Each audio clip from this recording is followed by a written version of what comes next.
All right. All right, come on. Not Laura Hill, child. Y'all are so messy. All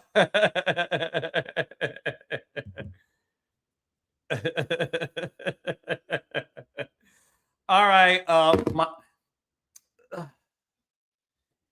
We had a lot going on, baby. It's late again. Remember, it's when I know I'm trying my best. There was a lot going on. There was a lot of moving parts, but I'm here and we have a jam-packed show. We're going to get started very soon. Before we bring on the rest of the guests, what I want to say is I want to thank Lowe's. I've been trying to defend your late F. A 10-minute grace period, I think, is always welcome. I don't think that was a big deal. But nevertheless, I'm happy you guys are here. I want to give a shout out, and I'm Marlon Wayne. I did an interview with somebody that is dropping in 2 weeks, I think. Lula, is it 2 weeks or 3 weeks? Text me. I'm dropping one tomorrow. Wait, Lula, are we dropping tomorrow? I'm dropping an interview tomorrow. And I did somebody, baby. That came out so wrong. I didn't do anybody, but I did do an interview. And this person said, thank you. This person said, you know who you look like? And I said, the initial is M. And he was like, yes. So I know I get Marlon Wayans a lot and I appreciate it. Thank you, baby. So before we bring on Dustin, Claudia, and Jasmine Henley Brown, Blue is out sick. Okay, so let's get some well wishes to Blue. She's out sick. I love you, Blue. If you're watching, get well soon. And I will see you next Monday. But I want to thank the Tampa, Florida audience for the Carlos and Nene Queen and King of Reality Tour. Thank you, Tampa. Thank you, Birmingham. Shout out to my Bells for showing up. Miss Wanda from Love and Marriage Huntsville showed up. Thank you so much. I love you. We had a great time. And June 5th and June 6th, she and I will be in Houston and Dallas. And we're bringing on special guests. So in Tampa, we brought on Sherelle Rosado from Selling Tampa and Wags Miami, who was there. Chad Ochocinco FaceTimed me because I got in trouble. Because I said some stuff that that he wanted to talk about. Wait. Who's I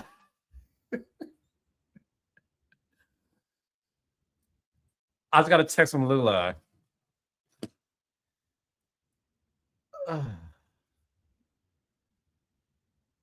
Shout out to the raindrops I ran into this weekend. Oh, Carlos, I see you in Philly. Well, thank you for telling people my personal business. I wasn't there for Nene and my tour, but are you the one I ran into in the elevator or the lobby? Anyways, get y'all tickets. Carlos and Nene, June 5th in Houston, June 6th in Dallas. You never know which guests we're going to bring on. And you get your tickets at kingdomreign.com. So I'm going to type it in the chat. Get your...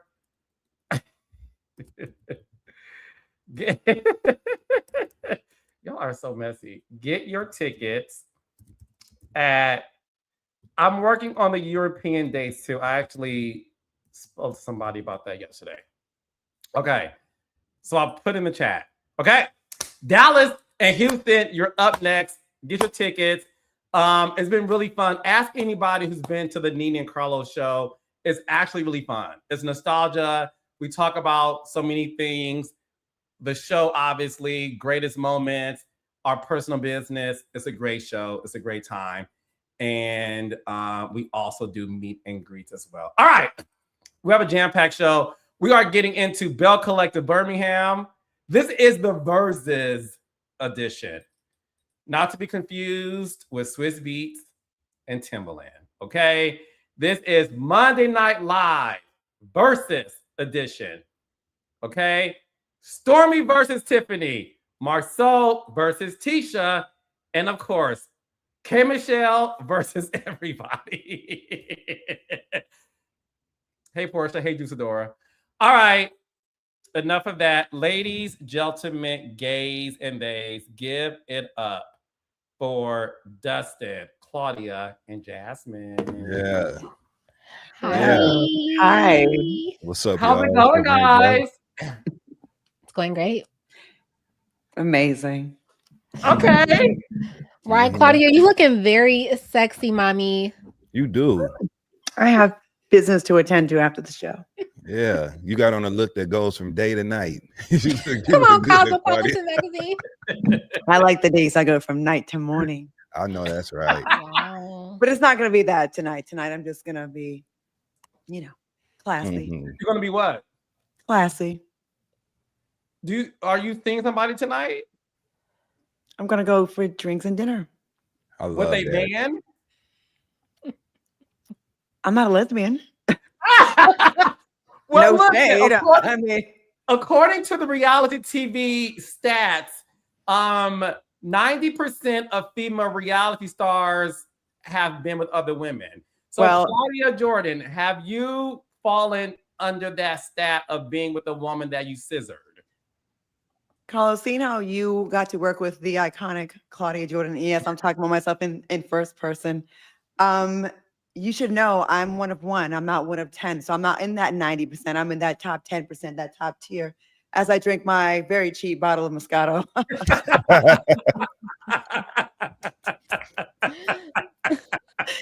$10. Claudia, you looking good tonight. Well, listen, is this the first date or second or third? First. Oh, Well, I love a good first date. And you're a good Mhm. conversationalist, so you probably make a really good first date, Claudia. You're fun at dinner. You were Yeah. there at my other first date. I know, right? I was like, let me get out of here because they probably want to, you know what I'm saying? this is like third wheel much. I know it was turning into that. Claudia was like, just come to the restaurant. No, Okay, yeah, we bro. keep- The fashion show. Yeah, we came to fashion. Yeah. Yeah. He was cool though. So yeah, but fuck Yeah. all that. We He talking tried to about come back tonight. around today and hit me up. I was like, got plans right now. We'll see. Hey, may the best man win. That's the move. Well, yo. look, according to Reality After Dark, what I do realize is make sure you have scentless condoms because Jasmine, they were saying, Whoa. First of all, I'm not a whore. Okay. I never called you one. Why are we was talking about Nene. condoms? Why are we talking about right? Why are we talking about condoms? And why did you say my name? They're attacking us. What's with all the misogyny tonight? what Slut shaming. info are you going to rumors, give me? the lies. Thank you. What I info are you was giving me about giving- condoms? Jasmine, I was giving you clues because we have a show on Patreon. Hey, my Patreon raindrops. Subscribe to my Patreon. It's called Reality After Dark. It's myself, Dustin, Claudia, and Mandy. Mhm. And in our last episode, we talked about how condoms have a smell to it. Oh, like balloons. See? So it didn't come out of left field. But where And are we? hospital glove. Again, you don't see the class. I need to go light a candle. You don't see the class that we're giving tonight, and you're bringing up condoms already. Very classy. And Carlos, Well, I'm look. about to get married. I don't know what those are. I know that's right, Okay, Jasmine. so I'm 53. I don't really know either, to be honest with you. It's really no need outside of AIDS. But you know what I'm saying? Like, So Joyce Horton said, as a 72-year-old, she says no sex on the first date. So before we get into tonight's episode, you know we love an icebreaker. So Dustin, starting with you, have you ever had sex on a first date? Oh yeah. Yeah. Hell yeah. And look forward to doing it again. You know what I'm saying? That's how I know the date went well. So yeah, absolutely. Yes. Hmm. Yes. Turn me up. You know what I'm saying? Nothing like catching a vibe. And then, Yeah. you know, and this is New York City. So, you know, like the city itself is the perfect backdrop for a romantic, fun, you know, just adventurous evening. it's And hard not to all be roads. in New York. it's hard not to give it up in New York. You know, they done paid $100 for parking. You know what I'm saying? Like everything's just fly. It just feels like you're in a movie. It's sexy. Really. It really is. Yeah. They're like, I don't care if my car gets towed, parking outside your hotel. I'm staying. Oh. I'm on up. So, Claudia, would you like to answer the question of tonight's icebreaker? I can't remember off the top, but I'm sure I have. At least second, because I'm classy. Second date, of course, I've done that. Because usually, okay, the first date, like a great kiss, then you talk. In the meantime, you thought about it, you fantasize and be like, damn, if they can kiss good, they're going to get it. It's not going to be that much longer. That kiss, you be thinking about it. Me, personally, I don't know if y'all feel that way. But, you know, I try not to do it the first time because it's like, you don't want, you know, think you're a whore. Like Carlos already alluded, Jazz, that we're whores. So I never alluded that. Second date, you know what I mean? So it's like, not so fast. So, Jasmine, you're our guest tonight. So, respectfully, would you like to ask the question or no? I would like to ask you the question. Have you ever had sex on the first date, Carlos King? And be honest, nigga. I'm being very honest. It wasn't a date, but what was it? Like a grinder meetup? Like, what is happening here? No, bitch. I have never done that before. No shade to those who have. No. Wow. You know, one night, what was I? Okay. This is okay. So raindrops. I would tell y'all the full story of Reality After Dark. That's right. Friday. So make sure y'all sign up for my Patreon to hear the full story. But what I will say is it wasn't a date, but I saw somebody, we connected, things connected, and next thing I know, Connect 4 was playing, and it was a game of Twister. Connect 4? Were there other people involved? Like the Human Centipede? Whoa. Like Reby Jackson Centipede? Or... Have you ever seen the movie The Human Centipede? I haven't seen it. Oh, I don't. You should watch it, but Well, good for you, Carlos. Good for you. You know. Yeah. So Dustin, because Dustin knows I like to keep it. Carlos and me grab the heat. With all the rules. Thank you, Angela Oakley. I appreciate you so much. So I asked your question, Jasmine. So Jasmine, would you like to answer mine?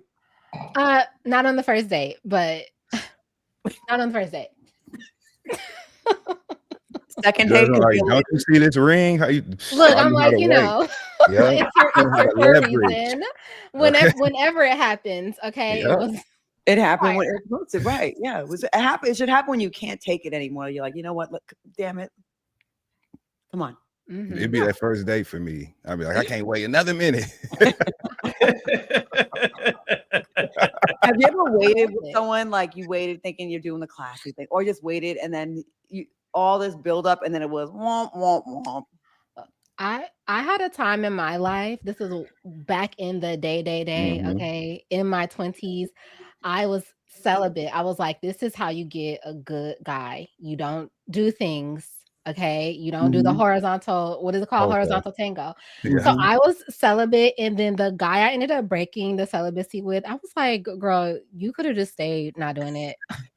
It was so underwhelming. I say it doesn't count if it doesn't hurt the next day. Oh my God.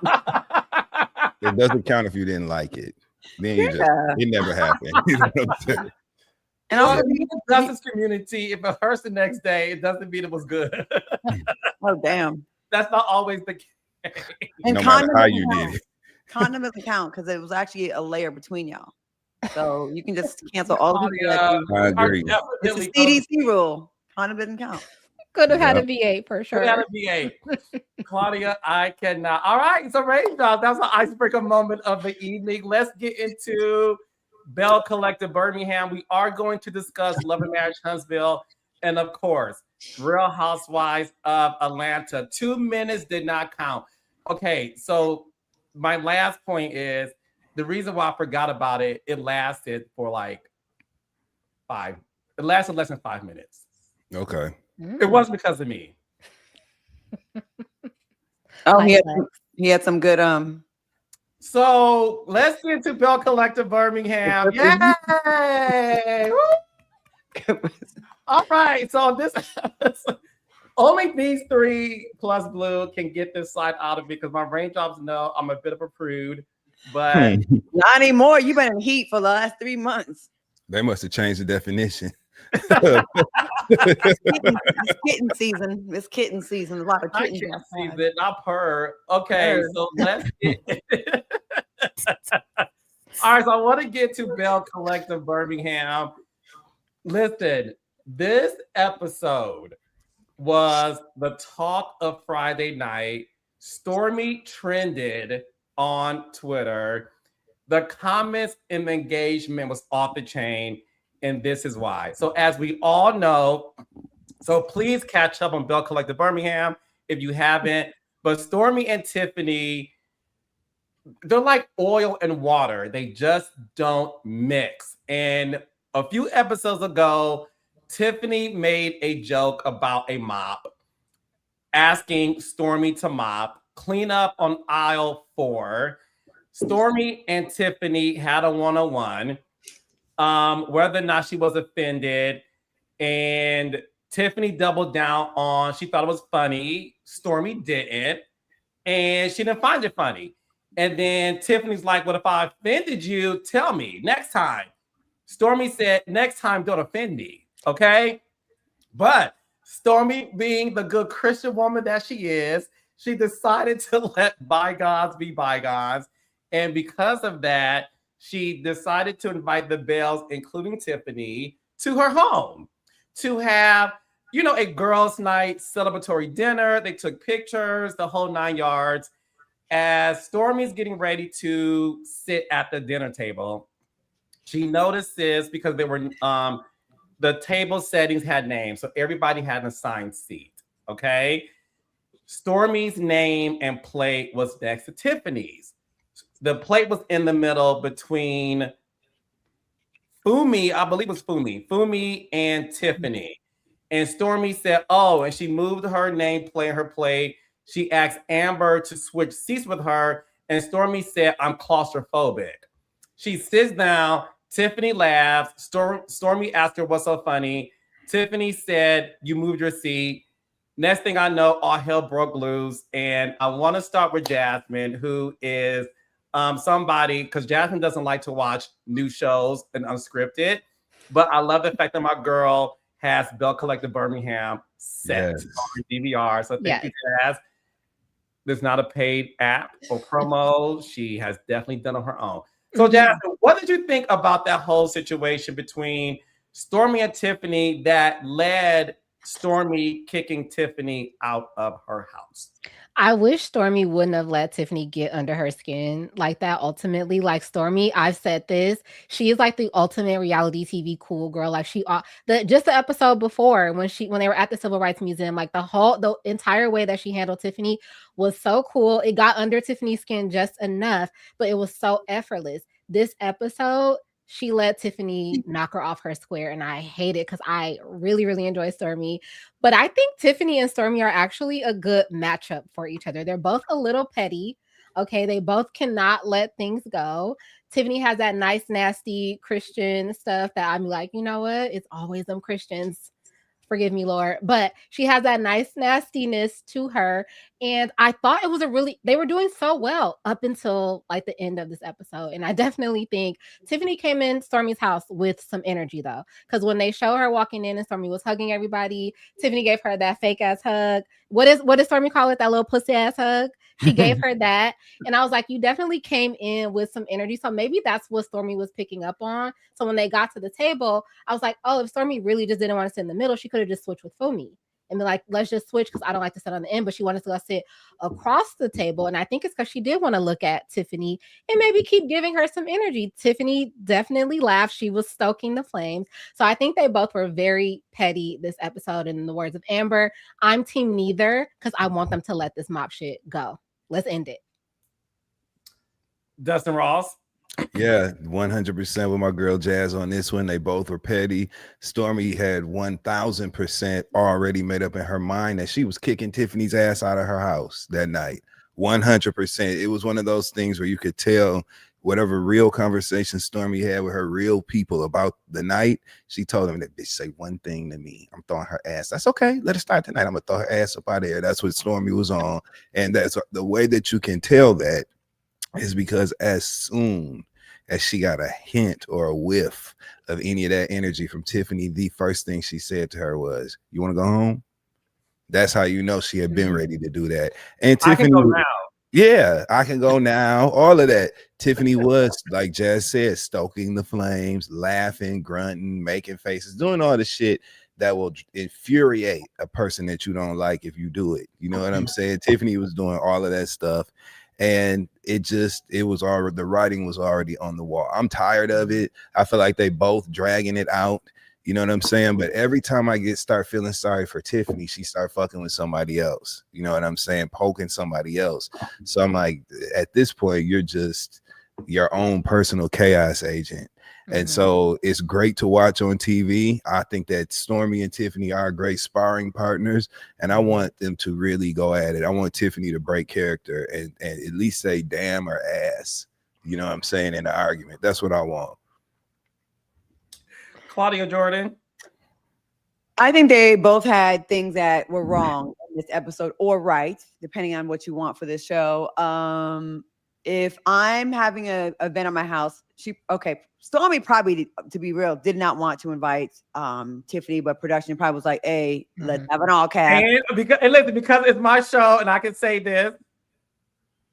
No, and let's be clear.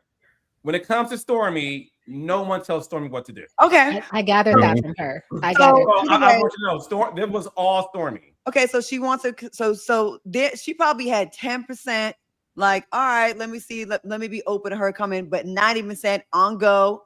Bitch say one thing to me left, I'm kicking her ass out of here. And y'all get to come to my house. I got the biggest house of everybody. People love that. They love, oh no, come to my house. Or I'll drive. When you know you have the best car, the best house, you always want to have people come over. And then I'm at the advantage. If you act up, bitch, get out, right?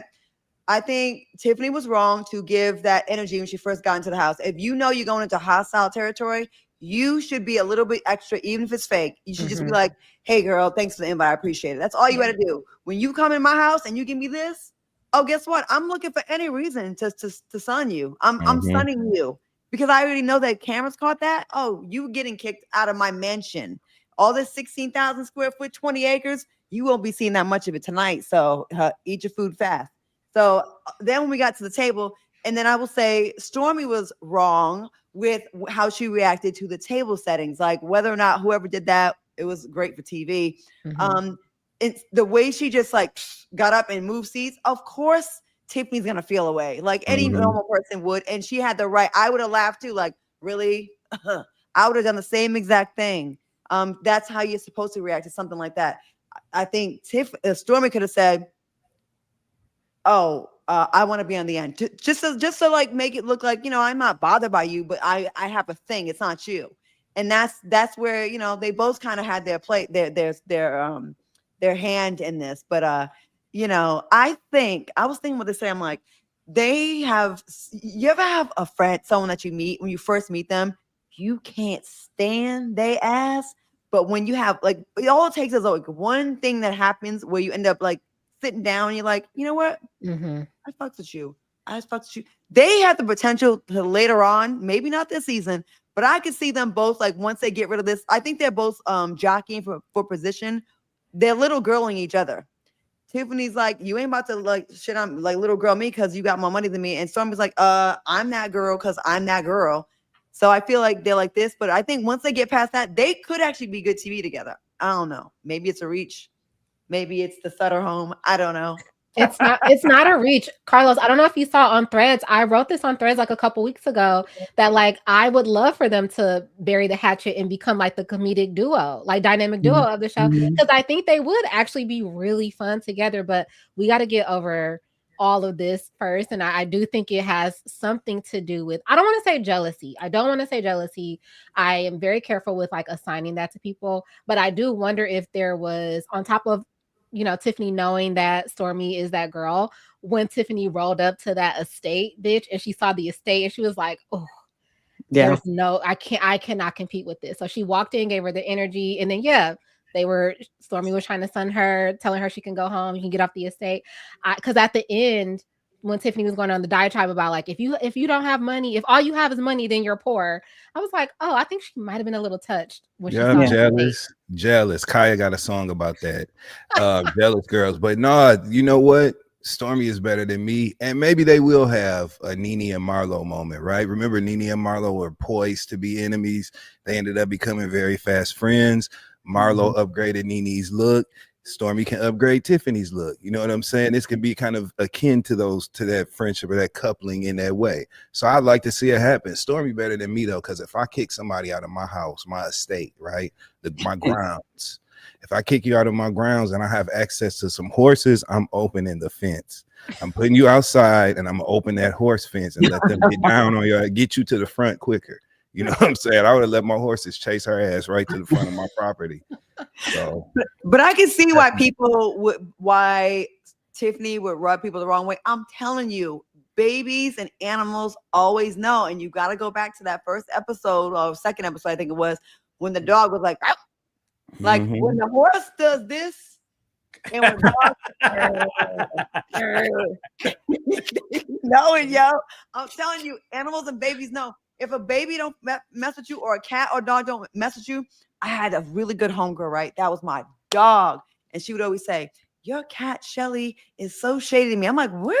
Shelly is so sweet. What are you talking about? She's like, every time I come to your house to feed her, she looks so disappointed when she sees it's me. Lo and behold, do you know me and that girl fell out? Shelly knew, like cats, dogs, and horses, when they fuck up on you or they give you the side eye, or the dog, how it was like, I'm telling you, the dog knew. Tiffaney, you gotta, there's a thing there, Tiffaney. You need like a cleanse or some like sage or something. And what happened when I came to your house, Claudia? Your cats loved me. Love you. Thank you very much. You know what I'm saying? All over you, the orange and white, all over you. But I trust my animals because they see spirits, evil and good. So if you come here and my cat runs upstairs, you guys, I know eventually I'm gonna find out that you're foul. Like, I trust them. The dog knew. Dogs know bitches. My last question before we go to Huntsville is, Tiffaney felt that she was being set up. Tiffaney felt that Stormi or somebody on Stormi's team set her up by placing the wrong name card in the middle, and that all of that was orchestrated to kick Tiffaney out of the house. Dustin, starting with you, do you buy that? It's a crock of shit. You aren't set up. Stormi don't need no setup to throw you off her damn property. She can do it because she wants to, just like she did. You know what I'm saying? That wasn't a setup for nothing other than some rousing conversation at the table, which is what we were able to get a slice of, right? So mission accomplished, but it wasn't set up to throw her out. The setup was the invitation itself. That was the setup. You know what I'm saying? If anything was a setup, it was the damn invitation. And you became a mark the minute you said yes for whatever reasons. You know what I'm saying? So that was it. The setup had already been set up by that time. So no, I don't believe that. And she needs to stop saying that because it's not true. No. Claudia, what do you think? I was about to say something mean, but the liquor like did not do it. You want to be mean tonight? The only person that set her up, I think, was the person that did her hair. And had it way back here. Like, she needs some bangs. Okay, sorry. I don't know. It's nothing personal, but I don't think the name thing was I don't know. Maybe, I mean, it is again, it's a TV show. Of course, it'd be great to see them seated next to each other. That would give us like, how they gonna act? Of course, maybe, I don't know. But like, girl, you're on a reality show. Every day is a setup. It's a setup to see how you're gonna react. Don't you know this by now? But I was a little bit more impartial, like neutral on her. But she do be having a little nasty attitude. She be kind of saying stuff sometimes where I'm like, I would really have to hurt her feelings if we were doing a scene together, because she's good at pressing the buttons and then playing like, well, I don't know, and the Lord and all. She's giving me Phaedra 2.0. Jazz. Yeah, I mean, it might have been a setup, just unbeknownst to Stormi, like production. Carlos, y'all love mess. I can stop you there once again. No, that's number, because Thank God it's my show. I got to defend. No. Number 2, once again, this is Stormi's house. And Stormi has a team. Stormi is in control of every single thing in her surroundings. So no, it wasn't production. Thanks for asking. It could have been somebody from Stormi's team then. Like we don't know. If everybody knows that Stormi hates being in the middle, why the fuck was she in the middle? Right. That's true. Either way, Carlos, if I was you, I would take credit for it and be like, yes, it was me. And no, but this is the thing. I have this one cardinal rule, and it's funny. I had a meeting about Lumber Match Huntsville today. We were going over like what's happening. This isn't good. Which, by the way, is shockingly good this season. Anyways, stay tuned. But my rule that I make sure my team follows is you follow the reality, because the reality will always be more interesting than what you want to concoct in your head. Like, you always follow what's real.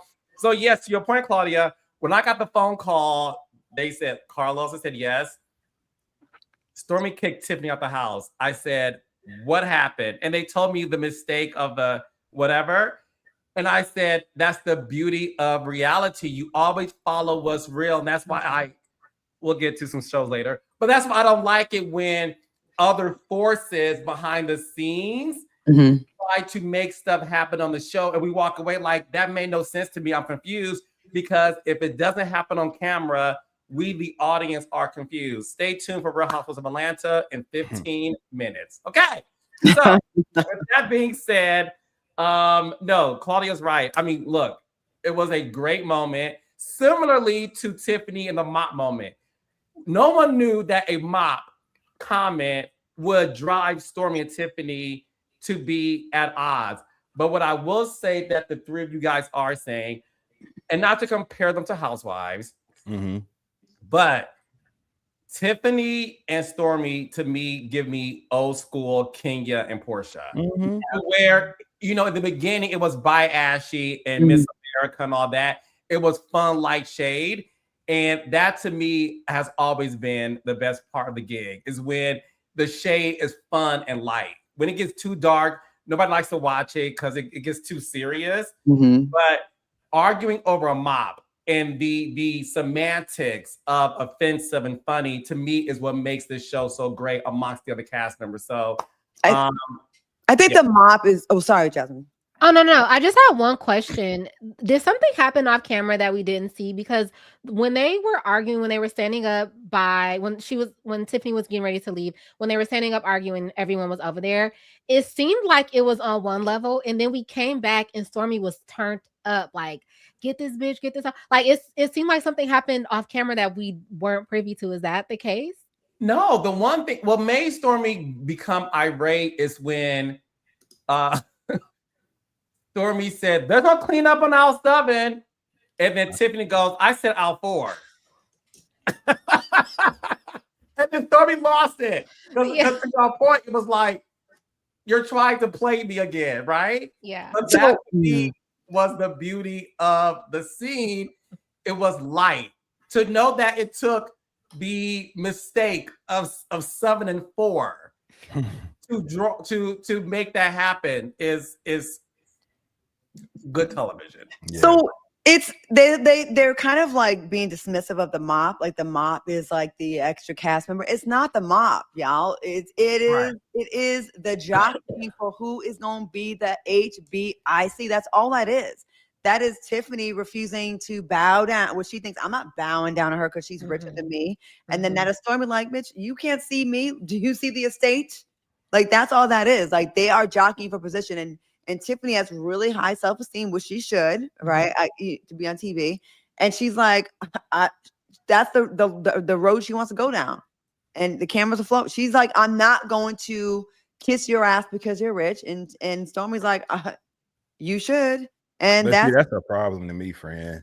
Like, you deciding that we have an issue because you're not going to kiss my ass because I'm rich. You started it. You know what I'm saying? Like, if nothing happened and you just have this notion or this conviction that you are not going to be subordinate to me in some capacity, right? That's a you thing, because I didn't do nothing to make you feel like that. I did not flex my bread in your face, nothing like that. You know what I mean? You just decided that because I am wealthy, if I'm speaking as Stormi, right? If because I'm wealthy, you've decided that you're not gonna be, you know, whatever. To me, like, she started it. If that's what this is about, which I feel the same way based on what she said in the car when she was leaving, right? Yeah. So, but that Tiffaney, that just came together for me. Tiffaney started all that shit. I'm on Stormi's side. They want to both Tiffany be is like, on that. Yeah, it's Stormi. I'm on Stormi's side. I wish people would like stop with like trying to be when you try to be the head girl, the number one girl, you end up not being it. Like someone will rise up the ranks. Like look what happened on Atlanta Housewives last year. We were not Stormi's in the comments. Huh? Stormi's in the comments. Hey, Stormi. What's up, Stormi? So Stormi said she yelled at me when I was walking away, and that's what made me snap. To answer your question. Makes sense. Something had to happen because she was too turned up. I was like, this is not about the mop anymore. Something else had to happen that triggered her because she was, Hold up. Stormi sent us 399. Stormi was right. Tiffany. She said, who's the real big money bitch? You did that, girl. I like your Stormi is so funny. Your horses. Stormi, I want to get you. Stormi is so funny. She said, drop this. Stormi, leave that up there for a little while. Leave that up there for a little while. Damn, that's the most we've ever. Wow. Stormi, Okay. Hold on. Tiffany, if you're watching and you want to be the head, be in charge, you can always go to 401. Going once, going twice. Yep. This is why I like her. Yep.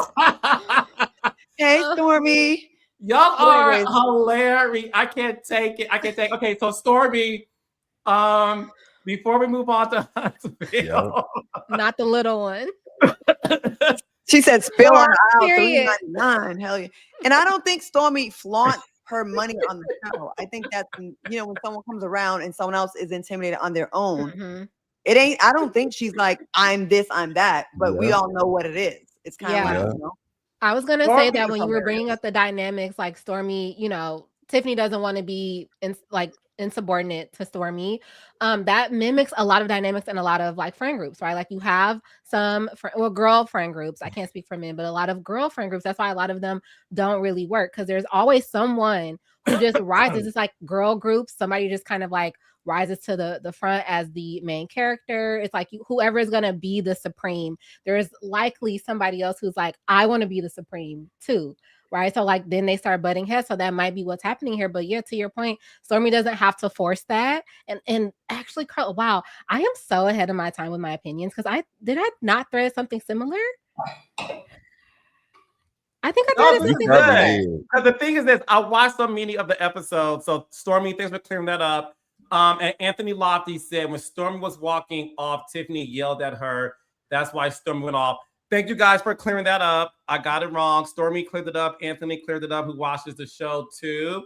Because I want to read I think it's better to read some of the super chats for each show versus doing all 85 towards the end. But right now, y'all better step your game up because Stormi is winning right now. So if you want to really be, I put my glasses. I'm just saying, if you want to be seen, I'm just saying. I mean, please, I would love to drink a higher end. And Stormi, what did she yell and say to you? That's what I want to know. Because what will a church person say if they're yelling in an argument? Did she call you a heathen? What did she say? You know what I'm saying? What did she say? What she yelled that set you off? That's what I want to know. Okay, so Anthony Lofty's asked Carlos who switched the plates and removed the seat at the head of the table. It wasn't production. Because when Tiffany and Amber sit down for the first, chair wasn't there. Because when Tiffany and Amber sit down first, the chair was there. When the other ladies arrived, it was gone. Was it a scheme that Todd set up? So look, I don't recall that, but y'all don't miss anything. I don't recall that. Do y'all recall that, Jazz, Claudia, and I Dustin? can't remember. I'm now. already drunk. What'd you ask? Never mind, Claudia.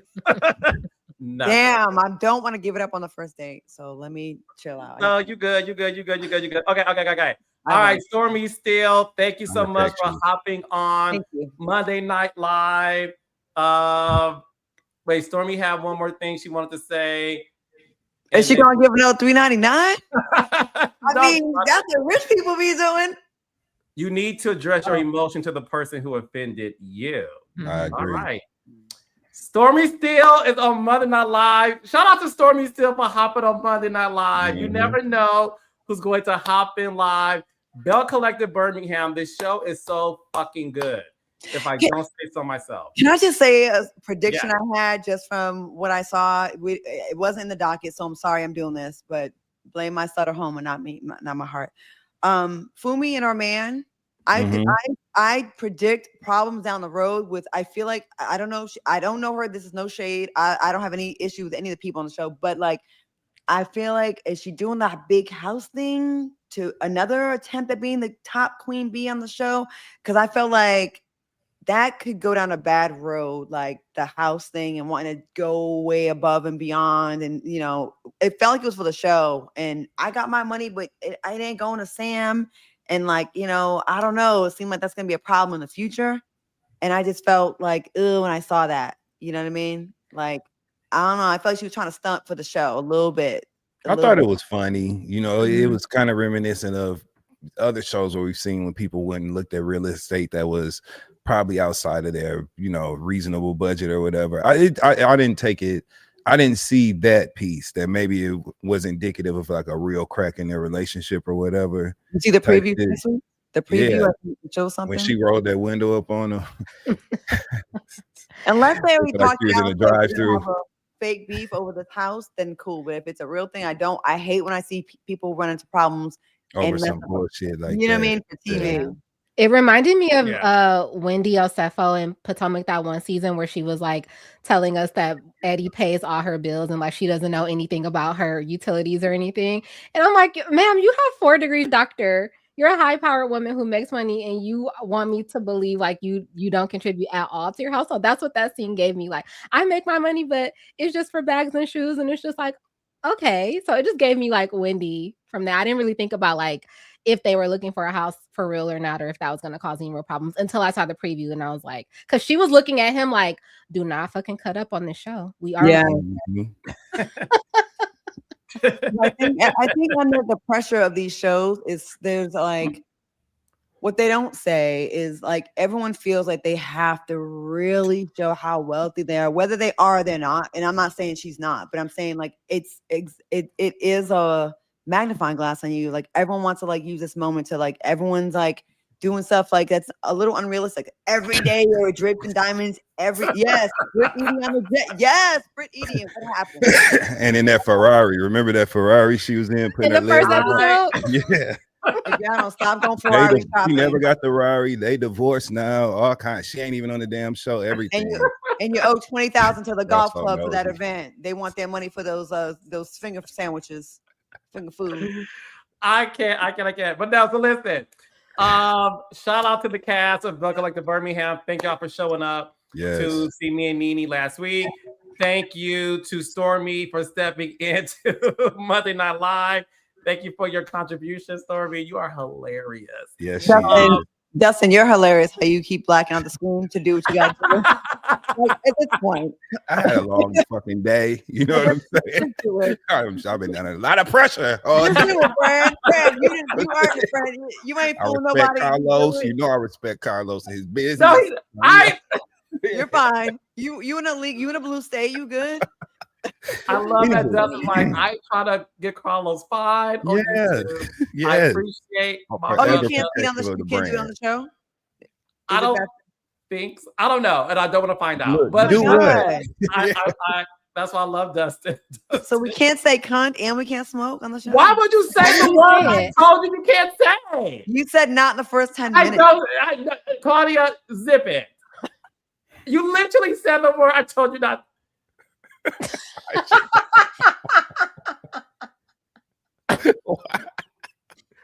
What? Y'all are cutting up today. What's going on? What's in the water? You mean the Sun House? Clearly, They're Sun Home is stressing it? out there, Set her fellas. home. Set her Oh my home. God, I hate rules. I'm an Aries. Like, Same. Dustin, your Aries brother clearly followed the rules. He cut his camera off. He's not That's drunk. why that zodiac shit ain't real. He's not drunk. I am. Well, how about you stop? Okay, so next up, Boring. so listen, guys. Belle Collective every Friday, 8:00 7 Central on the Oprah Winfrey Network. All right. Great show, great season, Carlos. Great Thank debut. you. The ladies are doing incredible. I like that everybody's classy and still with the shit. Yeah. Season 2 is really going to pop out. I can't wait to see the season 2 evolution. You know that process that takes place between the 2 seasons. So good job. I can't either. I said can't, by the way. I have an accent. Are you Girl. British? Oh, right. Yes. Okay. You lots are crazy. This was I God, literally it's so funny. So moving on to Mhm. Love and Marriage Huntsville. I want to get into the scene that once again disrupted Twitter on Saturday. Tisha Scott, in my male voice, Letitia Scott with her. There you go. Say it, Dustin. Letitia Scott. Mhm. I asked Tisha Scott, and she said, "Yeah, I told her." So Tisha Scott met with Destiny and the girls 2 weeks ago. She's downloading Marsau on her meetup with Destiny. And Marsau had a few choice words for his wife. He did. Dustin, I can't take this.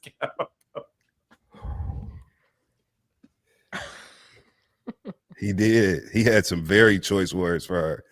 I couldn't believe it. Now we might as well just start talking about this shit. It's nothing worse to me than when I'm talking to you about something and you supposed to be on my team and you siding with the ops. You can enlighten me on a different point of view in a different way than now making it a me and you thing. You know what I'm saying? And I felt like that's what Marsau did. That being said, Letitia Scott needs guidance, because Letitia will run with an emotional compass if she is not rerouted by some force, be it whoever it is. So she needs a husband that will help her in that. She's not even a husband. It could be anybody in her life that will advise her in the capacity to make better decisions. So two things were true at the same time. He went about it the wrong way, but she did need an alternative opinion, because she also lied too. Destiny didn't say nothing about him other than that. The comment that she made, Letitia Scott, she really expanded and she inflated that comment and took it so many different directions when really it was just a shot in the argument. Now it's her axe to grind. You know what I'm saying? Well, you said this about my husband. So that's what she's on now. Because that cut deep though. Why? It's the truth. You know what I'm saying? He don't be defending her. He ain't defending her when they was by themselves. Letitia Scott. Now I have to say the first and last like you. Letitia Scott. She's mad that someone's trying to reel her in, but she gives you every reason to want to try to correct her because she's acting a little immaturely and she's a little she's a little immature. Mm-hmm. And I do think her husband has I think he's coming from a good place, but he does come off as a little girl in her, but she's also giving him little girl energy that he has to. He's like, you representing both of us. And then they got into it, he was like, you know what? Give me my name back. And then you married into this to have a strong husband to lead you, which is a good thing. I can see why it'd be annoying to her, but she's kind of moving more like a singular unit and not part of a marriage. Like she's acting like a single person. I think you're supposed to bounce things off your husband. Yes, it could come off a little chauvinistic or whatever, but I think that she gives him something to work with. Like her behavior is why he's acting like that too. I think they feed it, she's acting like a child, so he's acting like the dad. He's acting like the dad, she acting like a child. So I don't know. I think she's been she is, Justin, very emotional, very, very emotional, and not that rational either, and does take a little bit of liberties with the truth to kind of prove her point sometimes. I agree, which makes for like maybe an annoying person and partner, but a great person on reality TV because she's going to react at everything. She's very reactive, and I've always thought this about Tisha is she seems stunted, like some Arrested Development, maybe like she kind of stopped maturing at one specific age because you guys hit the nail on the head. She's emotional, she's reactive, but I think her and Marsau, as crazy as it can look at times on the show, it is a good pairing for that reason because I don't think he could handle someone who is like, more advanced than she is, because then he wouldn't be able to do what he does. So it was interesting, but I could totally see, I mean, Destiny saying that no one or whatever she said about her husband not defending her, that would make most people like Crash. That would be their axe to grind because that's a hurtful thing to say. True or not, don't put me on blast like that. But Marsau, I don't know. It's this thing with your partner. It's like you can reprimand them in private, but like in public amongst other people, kind of like have my back. And I think he needs to have her back just a little bit more, but it is conflicting and it is confusing because she does need correction because she is so emotionally stunted, seemingly. Well, the thing is this, I did want to talk about this too, because we have a lot of women in the chat who are married. So when Marsau said, look, I'm your husband and you have my last name, so we're one, and Tisha's like, I get that, but I also have my own opinions. Just because you're married to your husband, does that mean that every choice you make, do you always have to look at it as I'm representing my husband in this moment? If I'm having an argument with a female friend of mine that said something out of line about my husband not defending me. She probably feels like you don't trust my judgments. And it comes off like my opinion is more valuable than yours. And I think she's fighting for that. Like she's like, well, what about me? What about me? What about me? And she does have a right to say that as well. Just because he's your husband it does not mean you don't get a say in it. You do. They need to meet somewhere in the middle though. I thought it was fucking ridiculous. To me, if they, I'm always on the side of women being able to exist as fully autonomous human beings as they should be able to. I think it's ridiculous to burden your wife with the responsibility of thinking about you in a fucking argument. That's dumb. With a woman, you know what I'm saying? Whether she brought you up in the argument or not, your response doesn't represent the couple. And I thought that was a very odd take for Marsau to choose, you know what I'm saying, to base his whole dialogue to her on. Thought it was odd because so what, we're married. I'm arguing with her. I don't give a fuck about none of that. And so I thought, you represent me. Well, give me my last name back. It just went too far in a direction that it didn't need to go. Correct your wife with speech that is even with the situation. Talk to her in a way that reflects the level of the situation, and threatening to take your last name back over her arguing with fucking Destiny at a bar. You know what I'm saying? I just don't think it was that deep. I guess I look at it like, I don't think it's never just about that thing. It's like the overview of the entire relationship, right? Like, so it seems like it'd be about that argument, but I think overall, she feels suffocated by him and she feels probably he's overbearing and you do as I say. And then he feels like, damn, you're so goddamn reckless. Like, can you bring it in a little bit? Yeah. And it's always more than that thing, right? It's always like 10 things before that makes you like snap. And it looks like he's like they're being ridiculous, but it's probably some things that they both been feeling for a way, because you don't just blow the whole spot up over that, right? Don't you think that's like a silly thing to blow up their whole relationship? That is unresolved things for the past how many years of letting it go, like biting your tongue. And now it's like, you need to like consult me, or we're in this together. Give me my last. You don't tell someone to give me my last name back unless you add about 10, 15 other things you was already sick of her about. And she don't put it all on blast like that if she hasn't felt suffocated by him for a long time, or like, I don't have a say in this.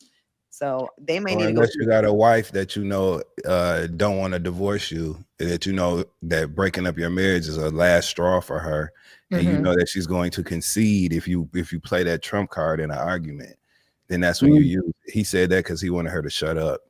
Yeah, He That's said that. manipulative. Yeah, That's very much so. Very Yeah. much so. And that's why I said I did not on a personal level, you know what I'm not on a personal level, because they have nothing to do with me, but I just thought it was an odd choice. Yeah. And at that time, like, why are you going there with it? Like, I don't know. The punishment, it's a matter of like the punishment not fitting the crime, right? 100% does. Yeah, I think to Claudia's point, there probably is some just long-standing issues that they have. I do think I've seen a couple of the comments like you are a representation of your husband, of your family, but like you still should have your own opinion, right? And so I think that's what they're battling against. And Marsau is probably just kind of sick of having to correct Tisha all the time and like her emotions and the kind of crap that gets her into. And then like you said, Claudia, she's sick of him having to do it. So they are at an impasse. You tell me one time, give you your last name. See, when I got married at the Little White Wedding Chapel, I never changed my last name because I already felt like it was some bullshit, like it wasn't gonna last. And just in case you pop off the next day like you did, there's no problem. I don't have to go back to City Hall or wherever the hell you change last names. I never change a name for what? My last name's better than yours, anyways. Gulp. Well, okay, so moving to Trisha. Yeah, don't change your last name. Sorry, we already made the decision. So sorry. Just so y'all know, Jasmine has a, not to tell my girl's business, but not that it's personal. Right. But Jasmine is low key. She ain't got them problems. But no, Jasmine has a lot of traditional values. Yeah. She really does. She really does. But it appears Trisha doesn't, because Trisha mentioned when the girls were together that she spun the block. Oh man, she was so full of shit on this episode. I'm sorry. So Trisha mentioned she spun the block in a previous episode. When the girls met with her again, you know, she said she did not spin the block, meaning hooking up with another person. So starting with you, Claudia, is there a new definition of spinning the block that Merriam-Webster included in the dictionary that we're not aware of? Because when I first heard spinning the block, I thought you slept with someone you had previous relations with. Not the whore. Galley up. First of all, girl, we saw how your face lit up like the face of a woman that's getting some new D after having the same D for a long time. You did something, whether you met, like it was obvious. Like any girl that saw that scene or any human that has a pulse, you recognize her when you light up. Like you may love your person and the sex be like, it's cool. But listen, when you get some new piece of something, it's always fun. I don't care. It's always funner than what you had, especially if you've been with it for a long time. You're going through it. Y'all know it. Colors good. Fling your fake hair. Go ahead. Do it. Yeah. Mm-hmm. Dustin was making the same move. But I'm no, the hell I was not. Don't be a Karen. I'm like, I must have missed that one. How about you right now? Do your thing. So, anyways, do you think? I didn't say you were flicking your hair. Do you think 21? No, I got your back, nigga. But damn, I'm flicking your hair. I know we talking about a liar, but you ain't got to lie too. You know what I'm saying? Like, come on, man. So, Trish, please, listen. You are in great shape. Your body's tea, but your face could not hide your excitement about spinning the block. And then Destiny was very messy on this episode. Very messy. I don't know if she was told to do that or if she decided to be that, but she chose violence. When you gonna bring that up in front of my man, listen, we done talked amongst the girls. When I talked about this new, strong, girthy dick that I just spun the block on, it didn't mean nothing, but it was fun. Can I say dick? Is that okay? You already said it twice. Okay, I said deek. First of all, you two. Now you're French? Yeah, I'm Italian. It's very France adjacent. It's very close. Deek and camp is what I said. D-I-Q-U-E. D-I-Q-U. Yeah, deek. Mm-hmm. Yeah, like pique my interest. Peak yes. deep. Okay, anyway, she was geeks when she was talking about the deek that she spun the block on. And then when Destiny was messy as hell. You gonna have a conversation around my dude. That was girl talk. You were not supposed to bring that up. And then Trish got the bebop. Like she was really shook and uncomfortable. She's skinny, but she was a fat boy for that moment. She was beatboxing like with fat boys, and she just was she was like, she sounded like an auctioneer. She was all, and then she's like, and then when she sat around the girls, I mean, sexually, everybody was like, would you spin the block on holding hands? Nobody gets that excited about holding hands. I wish you would have just stood on it and said, yes, he did his thing. He was in DMs. So we took a break. When we do a break, ain't no, that's the risk of taking a break. I may break another motherfucker off. You know what I'm saying? I may or may not. And that's the chance you take with letting me take a break. And I piqued my interest on some D-I-Q-U-E. Low key, this ain't for everybody, but Trisha and Ken, I don't know if they into that, but they should just be open. You know what I'm saying? Like, just be together, be in an open relationship that works for y'all, set some rules and boundaries. They both seem to still have an interest in being single. Claudia. They need to just figure out a new way, a new relationship structure that works for them, because they want to be with each other, but they still want to be with other people when they want to. It's still something sneaky about both of them a little bit. You know what I'm saying? Do you think she likes him? Dustin, do you think she likes him? Hell yeah. They both into fitness. They probably do that muscle shit together. Lick each other biceps when they fucking, you know, shit like that. So you know what I'm saying? What do they call that, muscle work shit? No, I am not gonna do Trisha's voice. I did turn my badge in. I did turn my badge in. Yes, I need a building. Yeah, but no, I definitely think they into each other. You know what I'm saying? Yeah. I don't think she likes him that much. They both attractive people. You know what I'm saying? Like I think they have yeah, I do. I just think they want to be with other people, which is fine if you figure out a way to ethically do that. You know what I'm saying? I think they have average sex together, and they have better sex outside of each other. From the way her interest was peaked. Thank you. There you go. Thank you. Jasmine Hilly Brown, your thoughts? My thought, her biggest crime for me is that she said realtor and not realtor when she told them to find her a building. So I was just like, whatever they say you did that shit. That's my biggest pet peeve. It's realtor. It is not. There's not an extra A in the word. It's a realtor, not realtor. It's never realtor. I hate that. Realtors? Yeah. I hate that in Salmon. So Take the L is silent. Salmon. O is silent. Realtor. Salmon. This show is unhinged, just like that episode of The Real Housewives of Atlanta that we're about to get into. But Raindrop, Love and Match Huntsville every Saturday, 8 o'clock 7 Central on OWN. And once again, Belle Collective Birmingham, Friday night, 8 o'clock Central, 8 o'clock 7 Central on OWN. And Belle Collective Jackson is coming back June 5th. Baby, that mid-season trailer, that trailer for Belle Collective Jack, the original Belle Collective. Yeah. The Bells are picking in Jackson and in Birmingham. What a great block of television.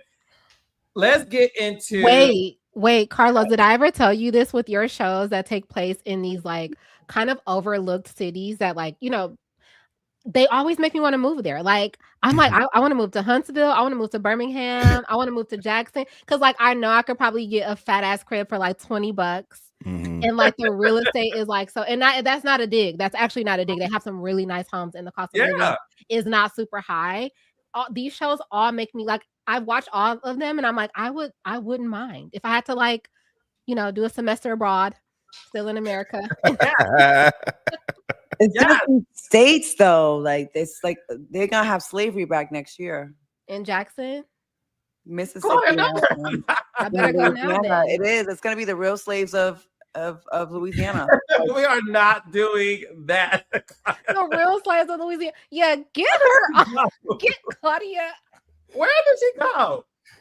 So look, what I will, Claudia's a Y'all do me dirty, and I don't appreciate it. You're being very MAGA right now. You're not. You're denying me my rights. So look, what I will say is this. Huntsville is the #1 destination, and it has been for a few years because obviously the show put it on the map. And one thing I will say, if you ever decide to move to Huntsville, my cast have the ability to build homes for you. Yes, Yeah, I'll they find me a do. nice realtor and I'm get not me a realtor. Oh my God! Everyone's so sensitive. Calm down. It's a That is joke. Okay. hilarious. All right, so let's get into the Real Housewives of Atlanta.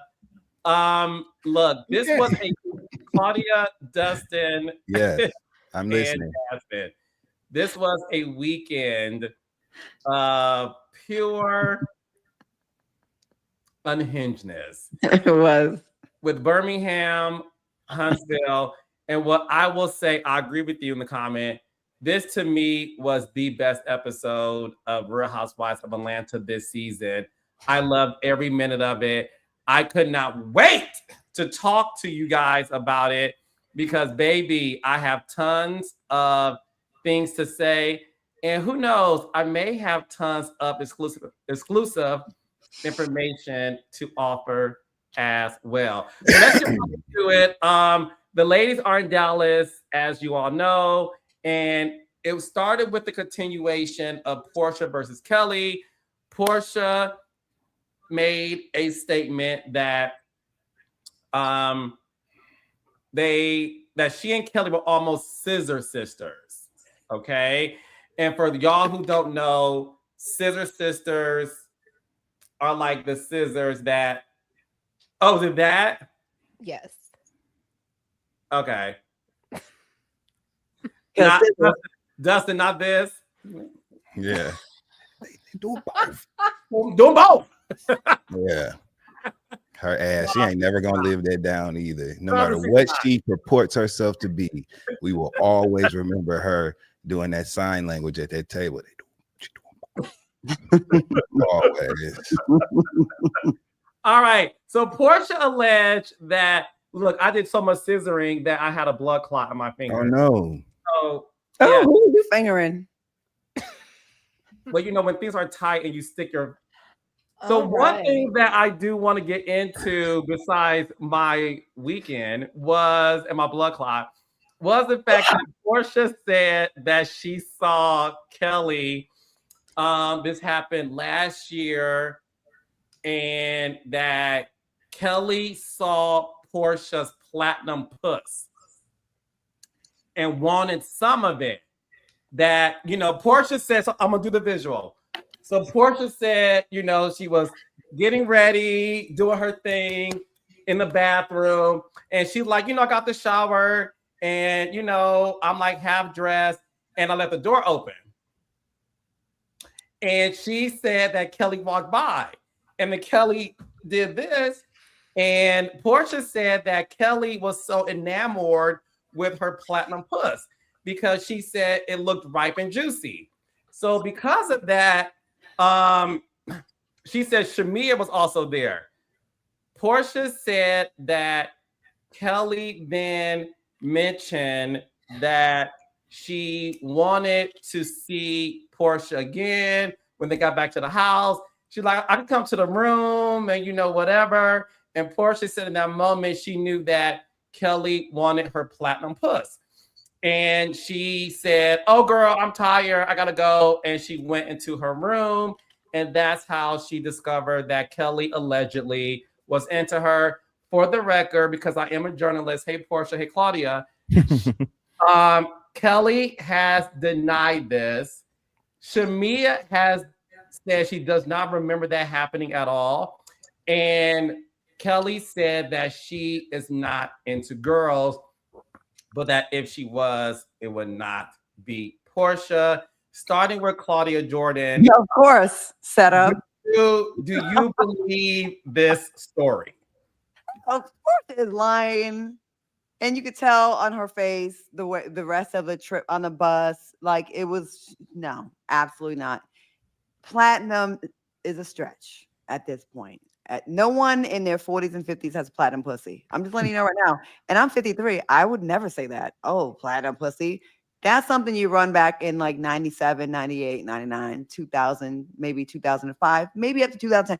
All them bodies since then. And it's not a shaming. I'm just saying we all in this together. It's not platinum anymore. Like you've had multiple husbands, boyfriends, girlfriends, all that.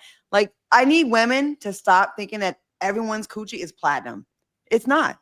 I stop saying that. I think it's so stupid when we're this platinum puss. And the qualifiers for platinum designation are what exactly? I would say platinum if you have a minimal of a sub 5 bodies. Sub 5 bodies. Body count. I'm saying wear and tear. I mean, I have more than 5 bodies, and I am okay with going on the record saying that. Okay, I would never say platinum. Now, if I meet a man that says it's platinum, who am I to judge? We can go with what his assessment is of it, but we're not doing that. Like you really think that Porsha had her leg up, right? Okay, let's do the visuals. She came out the shower and she had her leg up, right? And little Kelly came on over her little small stuff and was like, "Oh, I would like a piece of that." And Porsha's like, "Nah, girl, I'm tired." Girl, please. None of that should happen, okay? I remember we went to the Philippines. We came back from a 35-hour trip, and me, Candy, and Porsha went out. Porsha was ready to get it in that night. She ain't turned down nobody want to eat her pussy that night. It ain't happening. It's not happening. Porsha, you're funny. You're pretty. You're cute. You dress great. You don't got to say this. And you can tell she was lying the way she said it. She's lying, y'all. I don't believe that for 1 second. So you held on to that bus ride. You would have been said that because y'all been kind of going at it for a little bit. I don't believe that for 1 second. I don't believe it. I don't believe it. I don't know about that. And Porsha, you're putting the lesbian thing on Kelly. We are doing that. It's a lot of deflecting going on here. It's a lot of like, choo, choo, choo. Remember Wonder Woman? A bullet came at her. She's like, choo, choo, choo, Emily, choo, choo, choo. And it would send it right on back to you. I don't believe that. It's cute for the little bus scene. Not buying it. Jasmine Henley Brown. what can you say after that? I have in my notes though that I think Porsha is lying because of the way that she explained it, and I want to offer a correction to journalists. You're taking a whole bath too. You're definitely not going to want to eat coochie that was a whole bath. Thank you, Claudia. Another fellow journalist. Okay, journalist. Carlos, she did not take a shower. She did not say she took a shower. She said she took a whole bath, which is bad, you're right.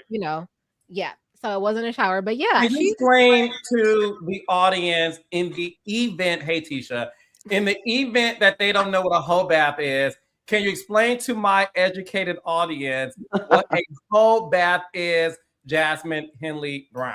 Well, I'm not a hoe, so I don't know. I'll tell you. So that was an alley-oop for you, Claudia. Not that I'm calling you a hoe. Oh, not that I'm yes. calling you a hoe, but I knew you wanted that one. I knew you wanted that one. It's fine. I receive it because I'm living in my. Hey, whatever y'all want to put on me, yes.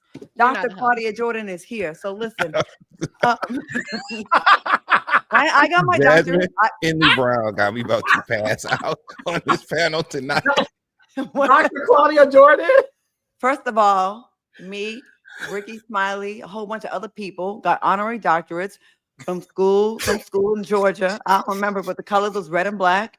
Oh, so you're Dr. Jordan. Yeah, me, Brayley Evans, a whole bunch of us head crack. Yeah. What? First of all, you will not question me because I had a ceremony and I had to get a cap and gown. So you got. Can I find some credits online? Well, now you're going too far. I don't have no credits online. Okay. Okay, look. So listen, a whole bath is, hey, don't have time for a shower because pesky showers take all of 5 minutes. So let me prop my leg up over the sink and wash the essentials. The cooch, the underarms, and maybe the face and neck, but probably they didn't because they be having and the ass because everybody's eating groceries nowadays, I guess. So that's what a whole bath is. So I don't think, listen, I don't care if you don't like Kelly or not. I don't think Kelly was like, ooh, I want to eat whole bath coochie. I don't think anyone wants to like you want a full steaming water body washcloth. Yeah. Okay. That's what a whole And that's bath not a is. hate on Porsha. That's anybody. Nobody wants half, like if you wash chicken and you just like spray it with water, that's like a whole bath for your chicken. Like you would want it to be clean, hot water. Damn, am I gonna give it up tonight? I gotta not drink anymore. Make sure you take your whole bath before you leave out the door. I took a real one, and everything's very smooth. I'm good to go if I wanted to, but I'm not going to. I'll give you the Dustin update. Ross. Yeah, I thought it was stupid to even go back and forth about. I think that there was that situation probably did happen, but it was probably said in a very joking manner. You know what I'm saying? Kelly was clear from the beginning that she is not attracted to women. So that's that. Once a person says something like that, it completely nullifies the other shit. So we know that if it was said, I believe it was said in a joking manner, the same way her and Shamia will dance on each other or whatever. You know what I'm saying? And it's meaningless because you know they're just joking. So she probably did say something. They was in Miami, turned up, having a good time. She probably made a lesbian joke like that or whatever. And Porsha just used it, you know, to her benefit in the argument. Can't be mad at it. It's the housewife. Shit. You better keep something in your tuck. You know what I mean? But I thought it was good. Yeah, that also made me think back to this whole story about Porsha telling us that Kelly slept with this married man. Now I'm like, I don't know if that's true either. Because you just throwing shit out now. It's not true, you guys. Listen, we've seen this story before. It's fake news. Like, so the guy texts, "Oh, my boy just smashed Kelly." So convenient, right? When y'all ain't in a good place, but y'all used to be like, this is reality 101, right, Carlos? I don't know anything because I follow the reality of what happens on camera. Now, one thing that you're doing both. So one thing that happened.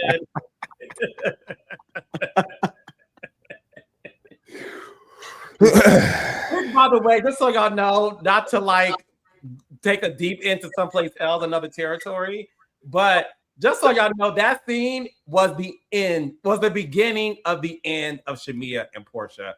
Just in case. 100%. The moment that scene occurred, Porsha and Shamia's friendship was never going to be the same. Yeah. We'll get into that later in this episode. Now, we need to do a separate episode on Patreon. Yeah. We need to do a deep dive into the Phaedra, Shamia, Porsha, and Candy of it all. We should do a deep dive video. I actually agree with you. For the real fans. Yes. Because it goes deeper than. I probably should have offline that, but I've said it now. No, I actually agree with you. Look, the good thing is I agree with you. So we'll do a deep dive on that on Patreon. It's going to go so deep, it's going to be platinum. Like Porsha Puss. Yes, you know, and hey, am I diving deep? Nose. Deep dive. Delve deeper. Anywho, just call me Michael Phelps. Moby Dick. So one thing that we have to get into is Moby Dick. Moby Dick. Thank you. Don't get him monetized. I get this for myself. All right. So the girls get to the restaurant and Pinky Cole has her hit in the toilet because she is drunk off of tequila and she can't handle it no more. The other girls at the table, K. Michelle is silent because she's like, wait, what just happened? You ladies just eviscerated each other and now y'all laughing and y'all moving on. And she expressed that and then also said that she feels like it's not a safe space for her to say things that she wants to say, which was interesting because in that moment, I think we were all like, all right, this is how it's fine. This is what you said what? We was all like, shut up. Well, let's talk about it. Before we get into her and Drew and Porsha and the oysters, because that happened prior to that. Sticking to K. Michelle feeling like it's not a safe space. What were your thoughts on that, Dustin, to the point you felt like, shut up? Shut up. We don't want to hear about it anymore. We're how many episodes deep into this season? We also have seen you be on other shows with a lot of other people.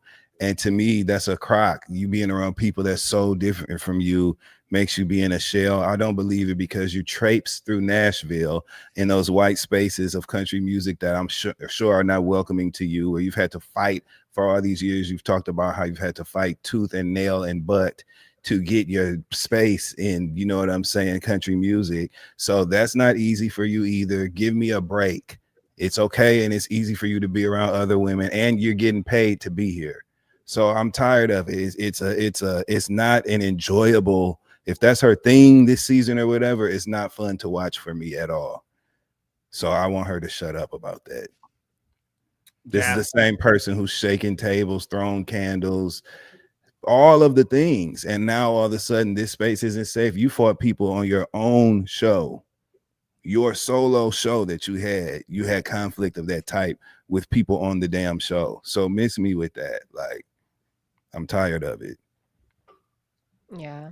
I mean, it's probably not a safe space. I think us as the viewers, though, like to your point, Dustin, I don't think we want to know that you feel that way. Like, I think we want to feel like you came in a little more prepared for battle. But I will say with K Michelle, I think it is unfair for us to assume that she's the same K Michelle from Love and Hip Hop, like shaking the table, where she got bags, right? We all grow and evolve, and I think she's at a point. What I'm witnessing on the show is her trying really hard to like show us that she's that different, K Michelle, right? I think later in the episode, as we'll get to it, that K Michelle definitely jumped out. But I think she's trying really hard. She's in a constant battle. And I want to read this thread from with Kendrick Tucker. He said, I'm gonna say it, K Michelle is truly in a lose-lose situation. She can't act like anything other than a flawless debutante because she comes from love and hip hop. So her trying not to lose her temper makes people say she's not giving us anything.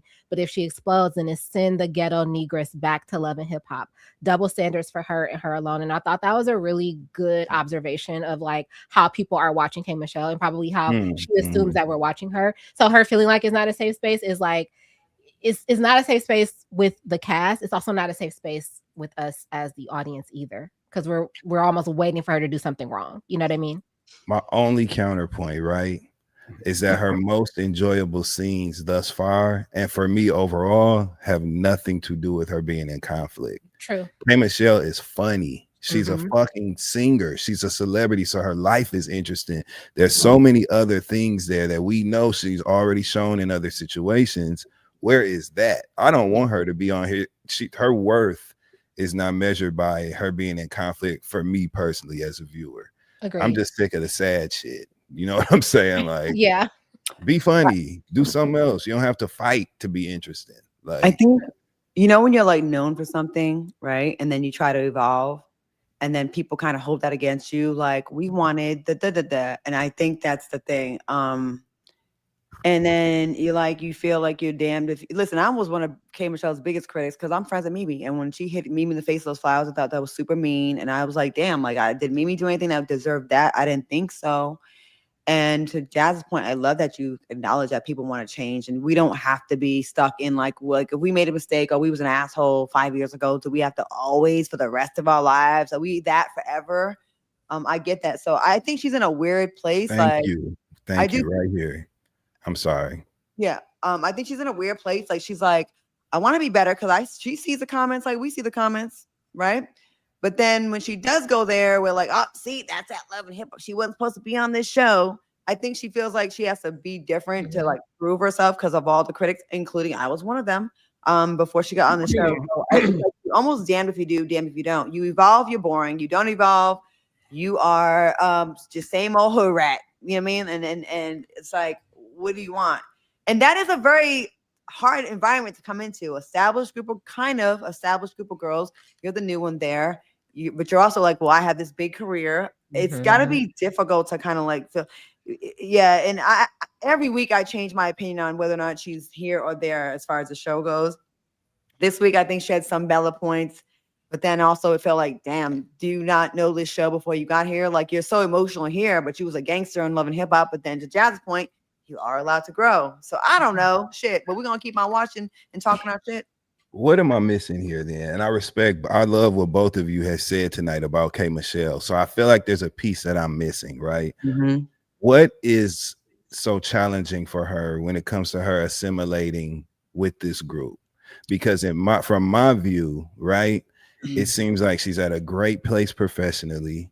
She's at a great place personally. And now she is a housewife. So what is there, like, what is to me, like the conflict, if we eliminate the entire memory of her being on Love and Hip Hop, right, and just remove all that and the stigma and all of that shit that is unfairly being attached to her, because that's not fair. People can change and grow. So take that out, right? What am I missing about the disconnect of her being able to come on this show, be the same lively person she is in her interview confessional scenes, right? But on camera with the women, what is the blockage there that I'm missing, y'all?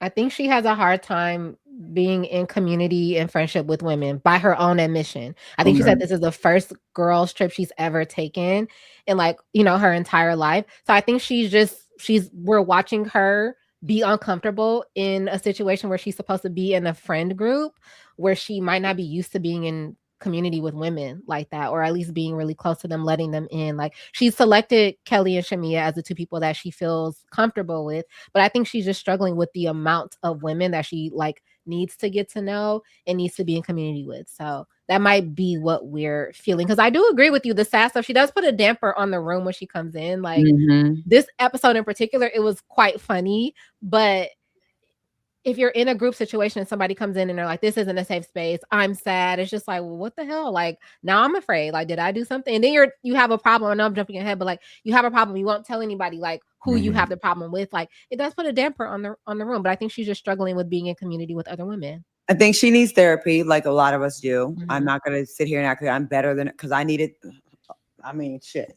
You know what I'm saying? So yes, but I think she was more comfortable in the gladiator style, more of like the Love and Hip Hop genre. I do think, because it's like 0 or 100. There's no in between.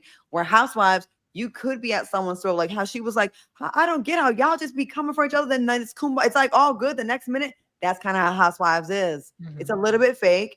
But also I will say my best thing about Atlanta Housewives, it makes you have to face someone and have the uncomfortable conversation with someone that in your real life, you may have just been like, F them, I'll never talk to them again because I don't have to. But the show will make you, hey, you had the fight with Kelly last week. We need y'all to sit down and have a conversation. And you may be like, no. But I will say, if you can't take anything away from these shows, it will help you in your real life. Because I found it can help you in your real life address things. And I think she's not there yet. She's still on Love and Hip Hop time where, oh, you disrespect me? I'm punching you in the face. I'm throwing flowers at you. She doesn't get the, I can cuss you out and still have crumpets with you later on at the event. That's the part that's confusing for me, though, because it was easy for her to start insulting Drew once she decided she was gonna speak to her. She's going back to her default. It was a prepared. I don't know.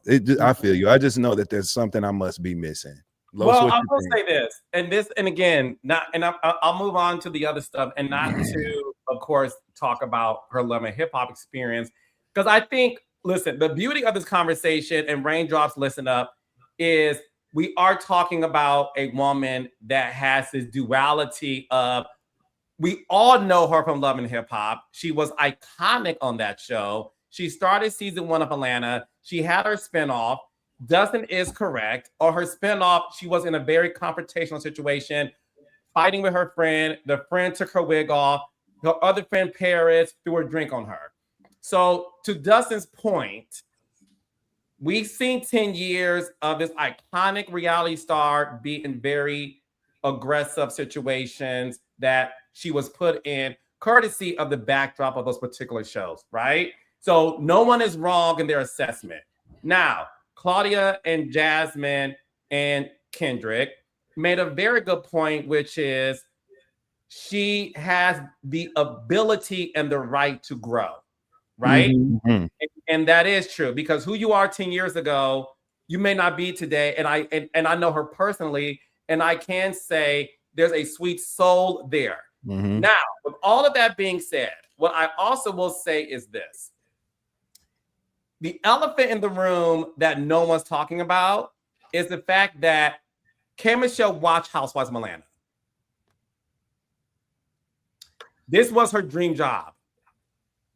Andy Cohen mentioned a month ago when he DM'd her to say, you know, congrats on the season, he saw a DM she sent, I want to say 3 years ago. I could have the timeline wrong. Where she said to Andy Cohen, I want to be on Atlanta Housewives, and she manifested this. The elephant in the room is this. K. Michelle, like all of us, right, watch these shows and say, I want to be a part of that because if I was there, I would do X, Y, and Z. As somebody who produced Love and Hip Hop and Housewives of Atlanta, what I can say again is there's tons of women y'all did not see who pop they shit in the casting tape. When I get Atlanta Housewives, I'm going to do X, Y, and Z. And when they got there, they did nothing. Me challenge. Shock to them. It was a shock to be like, because listen, people who want to do podcasts, right? It does look easy until you buy a camera and a laptop and a light and you say, and you hit record and you say, well, damn, this is hard. I have to talk by myself for an hour. Fuck, this is harder than it looks. Hey, Michelle is experiencing the realization that, damn, this isn't what I thought it was going to be. K. Michelle also has admitted, like you guys said, she's never been on a girls trip as a 40-something-year-old woman. That's crazy to me. That is like, what is going on that you've never been on a girls trip? Do you have friends? Well, that's the thing. Yeah. The thing is this. So all of that, and the reason why it's so, and to Dustin's question, the answer to Dustin's question, there's no right or wrong answer because it's so nuanced. She's never been on a girls trip. She's a 40-something-year-old woman. She spent a decade on Love and Hip Hop, where no shade to that show. The show was everything. That show was built on confrontation. I just told y'all last week, the moment the girls get to set, they get glam, they hop in a van, they get to set, they find out 5 minutes before they walk into a room who they're seeing. That is going through K. Michelle's brain. So when she's seeing these girls go at it, and this is no shade to her because I love her down, and I hope K. Michelle don't take this as shade, even if your fans try to tell you it is. K. Michelle, like all of us, was there watching the show as a fan. Like, what the fuck is this shit? Because she's in the moment. And then on top of that, you three are right. She definitely read the comments when Kenya Moore, I love you, Kenya, when Kenya Moore leaked that K. Michelle was on the show, and it was a tsunami of messages about, wow. And Kenya Moore said, and Kenya, I love you, but we got to be honest here. Kenya Moore said, well, y'all always said this show was going to be Love and Hip Hop, and I guess it is. And that, unfortunately, allowed the fan base to go after K. Michelle. Giselle Bryant and Robin Dixon did it on Reasonably Shady. So she did go into this season, rightfully so, with that in the back of her mind, that she did not want to be the person who declassed the show. So that's why, to Dustin's point, it's a very nuanced situation she's in. And unfortunately, because it was leaked before she started filming, I think that made her go into filming with the tsunami of tweets in the back of her. She's in her head. She's like trying to play to what she saw. Like, no, I'm not going to be the demise of the show. I'm not going to be the hood. I'm not going to be the Love and Hip Hop elements of the show. I get that. But I definitely think, again, you could tell she's got a lot of things she needs to kind of get through, like as far as like trauma, not to be on the blue kick. And she can say that when she gets back. But like, she definitely, it does feel like she's very close to like snapping. Like there's something right below the surface. Like she's very, I don't know, like vulnerable. Yeah. You know what I mean? Like, and that's the thing. And listen, we're gonna get to another moment because in this moment, I gotta be real about what K. Michelle did because I didn't like it. But we'll get into that in a second. The main thing that happened, that this is the most controversial moment of the show this season. Shout out to 8,000 people who are here live tonight. Wow. Damn, 8,000. What's up, Wow. y'all? Imagine if every single one of them gave us $1 right now. I could buy some quality wine. I was gonna say you could upgrade. $1, everybody. $1. So, okay. Porsha, as we know, Porsha was. I was about to say Porsha was fingering with the oysters. That was the wrong choice of words. That was your weekend. Wrong road. Wrong road. Wrong road. Wrong finger. Oh, Wrong look at that finger. finger. What happened? I know. Wrong entry point. Stick to the rivers and lakes that you're used to, gays. Wow. Now, with that being said, don't go down troubled waters. All right. Now, Porsha was Inspecting. Dustin. I know. We on a roll. You have my Inspecting. back, don't you? Okay. She was Oh, is there some information that's between y'all two that we can't be privy to? No, quit starting shit. Because ain't nobody even say that like Exactly. I that. will not. Quit starting Exactly. shit. Ain't nobody said nothing. Now, Yeah, yeah, see how they do- with that Is that being Women's said, Empowerment Month? Is it Women's Month? no. that's in, Do you supposed to know? that, Yeah, it's in No. March. that pass, baby. Okay, so with that being said, shout out to the gays in DC this weekend. It's Gay Pride. Okay. Now, with that being said, Porsha was going through some oysters, and as she was, as her fork was inspecting the oysters, she said, "Oh, this is clean like a vagina." Mhm. And in that moment, I thought nothing of it. Juiceador makes a face, and they moved on. Once again, they noticed that K. Michelle didn't look like herself, and that's when it started to appear that something was wrong there. Now, I wanna keep going because the oyster comment has to attach to what happened back at the house. So I'm gonna get back to the oysters. But in that moment, K. Michelle and Drew got into it because K. Michelle says, she doesn't know black. And then K. Michelle is crying about that and the whole thing about black. Shamia makes a face. And then when they get back to the house, K. Michelle is alleging that Drew was plotting against her with black to say something negative about her lady parts, and that Porsha and Phaedra were in on it.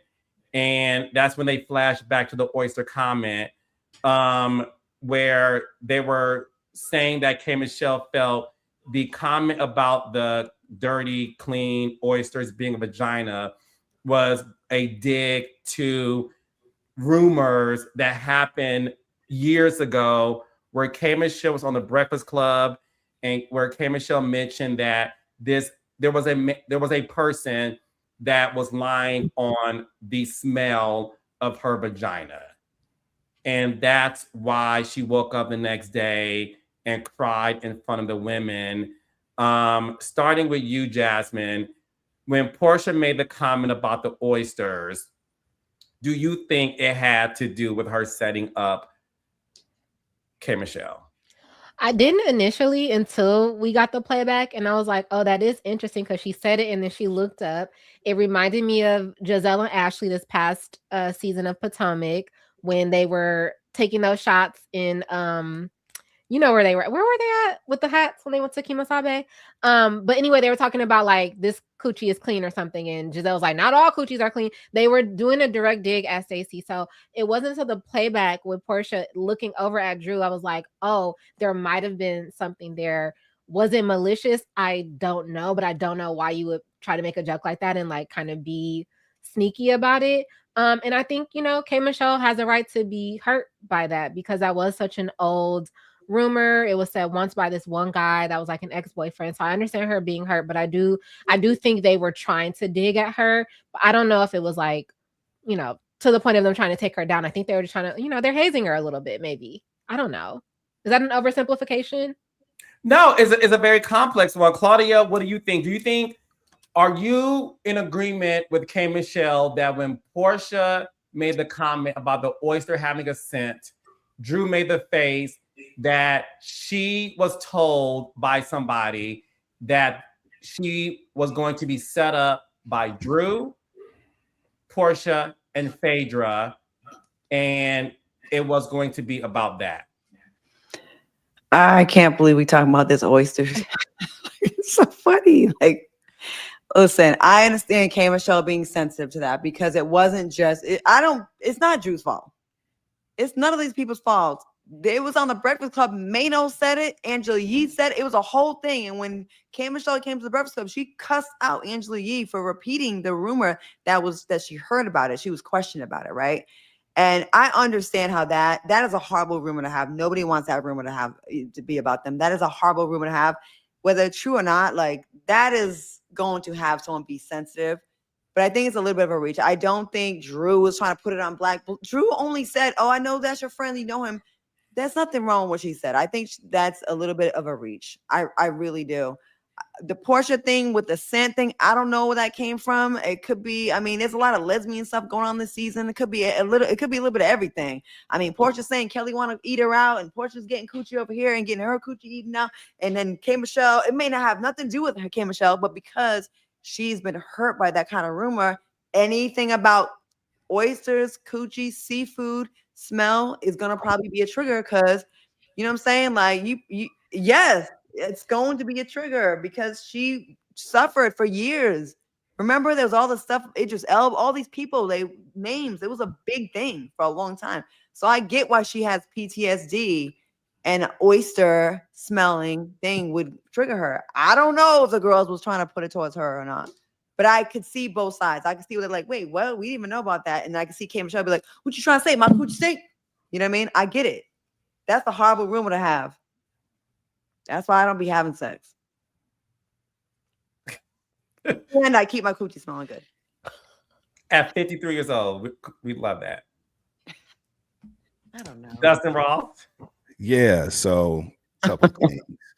Number one, I think there's a lot of self in this. Remember what Stacey said? Lots of self.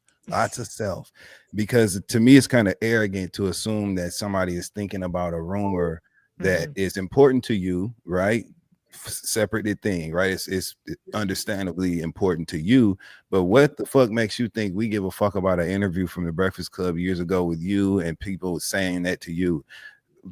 You really are giving yourself a lot of credit, K Michelle, to assume that people have plotted on you based on someone saying that your privates stink. You know what I'm saying? I don't understand. And then second of all, I think it was two issues. I think that the one issue was she felt Porsha was having an inside joke with apparently Drew and whoever else she had talked about, somebody saying K Michelle's private stink, right? But prior to that, Porsha had just finished, not even finished, but she had just suspended an argument with Kelly, where Kelly literally said that Porsha's private smelled like hot chili cheese Fritos, and those stink. So maybe, just maybe, Porsha was kind of giving a soft dig at Kelly when she started playing with those oysters and saying that, well, this one stank, this one don't. That was a whack at Kelly to me. That didn't even have nothing to do with K Michelle. That's why I think it was kind of like haughty of her to assume that anybody's even fucking thinking about whether or not your private stink. You know what I'm saying? And also, why does that make you cry? I understand it's a horrible thing because I wouldn't want nobody saying my dick stinks, so I totally get it. But also, right, yeah, my bad. But also, I don't think that I would like. I don't be having my comments on. They probably didn't say my dick stinks tonight in the comments. No, you know no one said that. I haven't heard the way it smells. I have heard about the size of it. So my point is, you know what I'm saying, bringing things above the belt line. My point here is, right, I just thought that it was, and it's not fair for me to necessarily like try to gauge somebody else's emotional reaction to something that's important to them. Like, I get it, but I just thought it was very intense to react that way, because you assume somebody was talking about you that in my mind, I don't even think was thinking about you. To devise a plan or a plot over somebody saying your private stink, that's crazy to me. That's not that's a lots of self. It's a lot of self in that. You know what I'm saying? So I don't know. Now the black thing, that's a different issue. Even that, her feeling like Drew really never even made a connection per se between K Michelle and Black. She just said, aren't y'all friends, based on K Michelle responding and reacting to him in a way that was friendly and familiar when they were on FaceTime. It's not an unreasonable assumption, right? So the K. Michelle registering that as someone trying to plot and plan on her, again, lots of self. It's just a very arrogant take for me. So, and I want to say, I will say this. I will say this. I'm about the whole oysters, K. Michelle, Porsha, Phaedra, Drew of it all. I'll start by saying this is when, as a producer, you don't like your job because something that happens off camera with somebody who's not on the show has completely derailed the production, right? I don't like it, which is why, as Claudia, who worked with me, I used to be, because I'm not in the field anymore, I used to be very much like, this is a controlled set, and we only talk about things that happens on camera. The stuff y'all do, like Claudia said, her, Porsha, and the girls after the Philippines, they hung out. We never talked about on camera because I didn't give a shit. Did it happen on camera? No. Whatever happened on camera, when y'all were alone, I don't give a fuck, right? Mm-hmm. So when it comes to this, I say all that to say, I 100% believe K. Michelle when she says that someone told her that. Mm-hmm. I believe her. 100% I believe her. Mm-hmm. That's not something you make up, right? Mm-hmm. I do believe she was told that, right? Now, with that being said, I have to also base things like Dustin and all of us are doing off of what I've seen on the show. When I saw Porsha make the comment about oysters and it being clean and the vagina, I too thought that was a dig to Kelly, who just said that Portia's puss that is platinum smells like hot Cheetos with cheese. And metal does stink, to be honest. So, well, so does Magnum platinum condom, apparently. Y'all said it smells like plastic. Okay. I gotta go soon, by the way. Okay. I bet you do. Okay. Now, with that being said, with all of that being said, on one hand, I believe K. Michelle 1,000,000,000%. The reason why the audience, rightfully so, can't follow K. Michelle's tears, and this is when, as K. Michelle's friend, I'm going to have to hold her hand when I say this, because I love her. If you wanted to bring it up on the show, K. Michelle, you have to bring up everything. Yeah. I know you're protecting somebody, but this is what I can say to you. And next time, call me.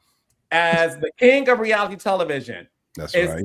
When someone told you that, I, Carlos King, would have advised you, let them run the play.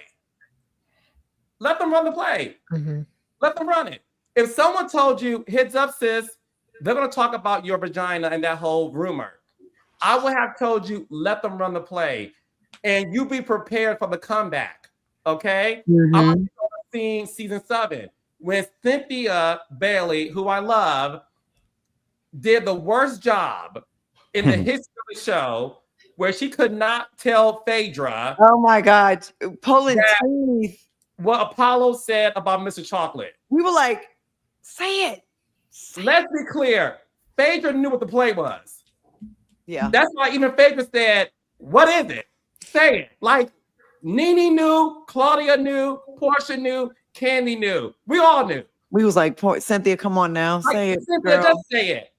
Listen, let's have a real conversation. All the girls knew Cynthia is going to tell you what Apollo told Peter. Mr. Chocolate. Right? Phaedra was like, say it. Cynthia couldn't.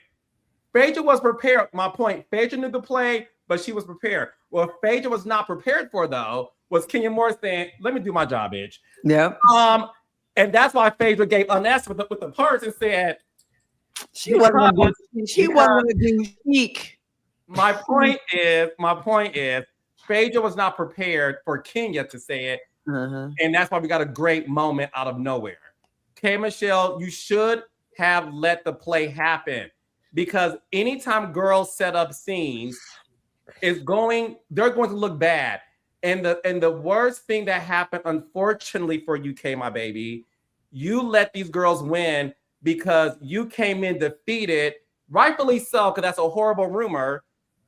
But because you're not telling them to their faces, and we got to stop that. You got to start telling these girls to their faces what the issue is. And number 2, everybody can get it. I don't care if Glam told you. I don't care if a radio personality told you. I don't think Shamia said it. I don't think she said it. But you protecting somebody, unfortunately, made you not look credible in the eyes of the audience. And that's why I feel sad for you, because I do believe you were told that, but you should have let the play go. I hate that they're putting everything that goes wrong is like Shamia. Me too. You didn't do all of that. Like I actually been looking at Shamia like she's kind of getting, say what you want, but I think she's kind of getting a little bad rap. They're using her as an easy scapegoat instead of addressing who it's really coming from. And I agree. The K Michelle stuff, there is some insecurities there. She knows a lot of people in Atlanta. It could be anybody that's reaching out to her saying, hey, yo, I heard they're going to say this, or they're saying this about you. That is so easy. Atlanta is like one big college campus. It's very easy to get people, like people always feed you stuff. Yeah, I don't like this Shamia thing. And K Michelle, as badass as you were on Love and Hip Hop, what's not gelling for us is in the scenes, you're not really showing up like that, but then you're going and having Twitter fingers. And we're like, if you would say that on the show, you would be doing your damn thizzle. We would love that. And yeah, I feel like all that Twitter stuff, like you can't just get active on Twitter and not get active in the scenes. And, you know, I know it's hard, girl, because you're trying to do a rebrand and you don't want people to think you declass the show. But listen, they've been fighting. Titty's been shown.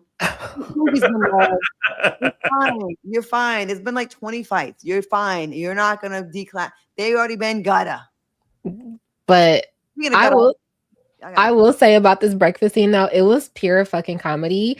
Like this episode was so funny when Angela asked her like at dinner, you said you didn't feel safe. Is that true? And K Michelle was like, oh, no, and just starts crying. It was so fucking dramatic. And then they leave out after Angela has like come for Shamia. They walk out. Everybody else is in fucking slippers, flip flops. Here comes Kelly ass in 6-inch Louboutin heels, strutting down from breakfast. I was like, you bitches y'all are comedians. I laughed. I know there was, you know, some sad moments, whatever. They weren't sad to me. I was cackling. I agree. I was rolling too. The whole episode had me rolling. And also shout out to Shamia. That is a beautiful woman. Oh my God. God. Shamia is gorgeous. These bikini scenes, her face, that short hair on her, like Shamia is literally drop dead gorgeous. That's a beautiful woman. So they're trying to really make her the villain, and I'm like, I'm not buying it. It's not really working to me. Well, but no, I think, and listen, I'll be the odd one here. I don't think Shamia said it at all, and I will. She gets blamed for everything. I'm like, really? No, right, and that's why I was happy she defended herself. But in all fairness to the other girls, if you're gonna tell me someone told you something and you're not gonna tell us who said it, but then in that same breath you said I spoke to my friend Shamia and I told Shamia, and Shamia said, well, I didn't tell y'all because I was in confidence. As somebody who watches these shows and been a part of it, I too would think you don't want to say who said it to you, but you said Shamia was the first person you told, and Shamia said she's my friend, I'm going to protect her.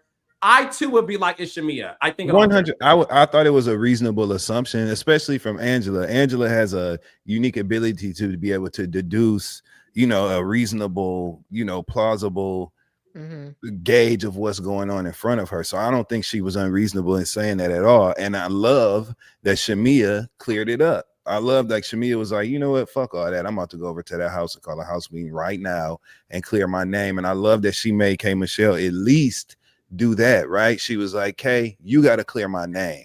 Did I say XYZ to you or whatever? And K Michelle was able to say no. Now, I don't think it necessarily changed any of the ladies' opinion of Shamia, but at least her name is clear. You know what I'm saying? I appreciate that. And now, I do believe that Shamia, your body is T. It's great. I like the boobs. I want the boobs. She looks incredible. It's everything. Angela did clock you though when she said you were your bikini to show off your BBL. I would do. You know how like you in school you had a new outfit. Yep. And you go to sharpen your pencil And Yes. you sharp your pencil like this, Yep. Yep. Okay, LV chains. I see you, Carlos. Yep. right? And you want to make sure they see your outfit. Yeah. Shamia was doing Meanwhile, pencil looking like this. This is the Yes, pencil that you keep getting yes. up to sharpen every I 5 minutes. do like that K Michelle did talk. Listen, I like Shamia, and I can call out the good and the bad. I did not like that Shamia was kind of keeping the bullshit going at the table with Drew, and she was talking under her breath. And I did like that K Michelle said, if you're trying to move forward, like you are still adding salt, you are like talking your shit under your breath. If you really want to go forward, you're not. Like you got to take your part in that, because you were, Shamia, love you to death, but you were kind of keeping it going. And I'm like, at this point, it's like kind of exhausting, like the whole thing with her and Drew. Like, I feel like it's a lot. Like, what I forgot what they originally mad at each other for. Both being singers. Yeah, it doesn't make sense. And I'm still annoyed that we are in 7 episodes and Shamia and Porsha have yet to talk to each other. Yeah, I'm so bothered by that. Like, y'all don't say nothing to each other. That's weird to me. What did y'all think though of K Michelle versus Drew? So K Michelle and Drew got to an argument because Drew is defending herself that I was not trying to get you to have anything with Black. I was trying to insinuate everything. Angela Oakley said the reason, and Cynthia, I think too, that the reason why we know about Black is because K Michelle talks about Black more than Drew. They got up. It was Nuck If You Buck Part 2. Drew said that K Michelle needed a moment, and K Michelle said, "No, you need a moment because no one cares about the basement no mo." Dustin, what are your thoughts on the battle between Drew and K Michelle? And do you think that Drew Sidora was trying to set up K Michelle? And do you think K Michelle felt like Drew needed a moment? So no, I don't think that Drew was trying to set K Michelle up in any way possible with that. I think, like I said earlier, she made a very reasonable assumption that they were familiar with one another based on the way K Michelle was smiling all up in that phone, So no, I don't believe that Drew was doing that. I do believe K Michelle was reaching with that. I think that she overreacted, and it felt like she was eager to cross a line of verbal disrespect with Drew for some reason, more than she was with some of the other ladies. And I don't really like the way that made me feel, you know what I'm saying? But I wasn't even looking forward to them arguing, because I feel like the basis of their whole conflict is stupid, because Drew literally didn't do that. And so all the vitriol that she is experiencing from K Michelle feels a little misplaced to me. So no. And the basement thing, I was unimpressed. You know what I'm saying? I don't want to see K Michelle argue. I guess that's more so my thing. So maybe I have a predetermined POV on this, right? I'm not looking forward to seeing K Michelle argue. Insulting Drew is easy, right? So like, that's not something that's making me impressed as a viewer. I would rather laugh at K Michelle. She's funny. Even when she used to argue with people previously on her shows, there was humor in it that endeared us to her. I don't give a damn about her cussing anybody out, especially Drew. And to be honest with you, Drew took the W in that whole argument that they had, because Drew was quicker on the draw than K Michelle was. Drew immediately associated K Michelle's outrage with her as K Michelle wanting a moment, and then K had to kind of come back off of that. Drew is more seasoned as a housewife than K Michelle. Naturally, she's been there longer, so of course she is, and she was more prepared for that. That's why K Michelle went to jumping up. She reacted to Drew standing up with her jumping up. Well, I'm gonna do this, threats of that. She just lost. I think she'll get better at this as time goes on. But Drew took the W. I think that K Michelle is more comfortable in conflict with people than she is in a peaceful place, because she's not used to this. Like, she's like, this is my first girls trip, and the way y'all come, like, she's not used to this. And I think she just went back to her default settings with Drew, because I'm like, okay, yes, I could be biased. I like Drew, but I like a lot of the girls on the show actually, and I actually rode hard for K Michelle a few weeks ago. I just feel like it's again, I'm so sick of people come on the show their first season and their first target is Drew, and I'm like, okay, show us how badly Drew violated in the argument with Black. Again, I've DM'd Black, not like on some flirting shit, but he talks to a lot of people. He has a brand he's promoting, And that's why he's making a bunch of money. He's friends with Tamar Braxton. He's friends with me. He's friends with Drew. He's friends with, I could see him being in people's DMs, and he did admit to it. I just think that is like not enough of meat and potatoes for it to be a beef. Like that thing, I don't think Drew was making it seem like there was something between them. She said friends. And I think K. Michelle is so used to being in conflict with people that she takes every little thing as it's a war, when really it's something that could be fixed over like seriously a 1-minute conversation. Like it ain't that serious, Kay. Like it's really not. And I think she's conflicted. Like I think she's got a foot on both sides. Like, oh, my default and going 0 to 100, or I'm trying to be the classic thing because I don't want to prove the haters right that said I was too ghetto or too much for love and hip for Atlanta Housewives. That's what I think. And I gotta go real soon, y'all. Y'all got me. Y'all messing up. You know what I'm saying? I'm just saying I gotta go soon. Okay, we're almost done. Jasmine. Yeah, I kind of forgot. Like I was, again, there was just more comedy in this scene than anything. So I really didn't care about the basis of the argument. I was like, I don't give a fuck. Like, this is funny. Dustin, you said like K. Michelle doesn't need to be in conflict to be funny, but she was funny in conflict. When Drew said, she said, oh, we standing up. We gonna stand up. I can stand up. Like, hilarity. And then when she was saying like, I don't want to hear about that basement no more, like I thought that was funny. Like Drew was good. It was such a fun scene. Like I know it was supposed to be serious, but like everybody was like funny in the scene. Because even when we went in there and Pinky was like, how am I supposed to take you seriously? Why are you in a thong? Like, why, Shamia, why did you start all this shit sitting there in a thong? Yeah. With your ass just like, I don't care about the real shit. Yeah. This was just funny to me, and that's what I'm choosing to focus on. And what about when Drew said, I don't like drama, but she had that, I'm just lying out. I like that. That's cute. Like, we know she wasn't being serious. She's like, I don't like drama. I like when people, that's a little self-deprecating joke she's making. Like, she's like, of course I do.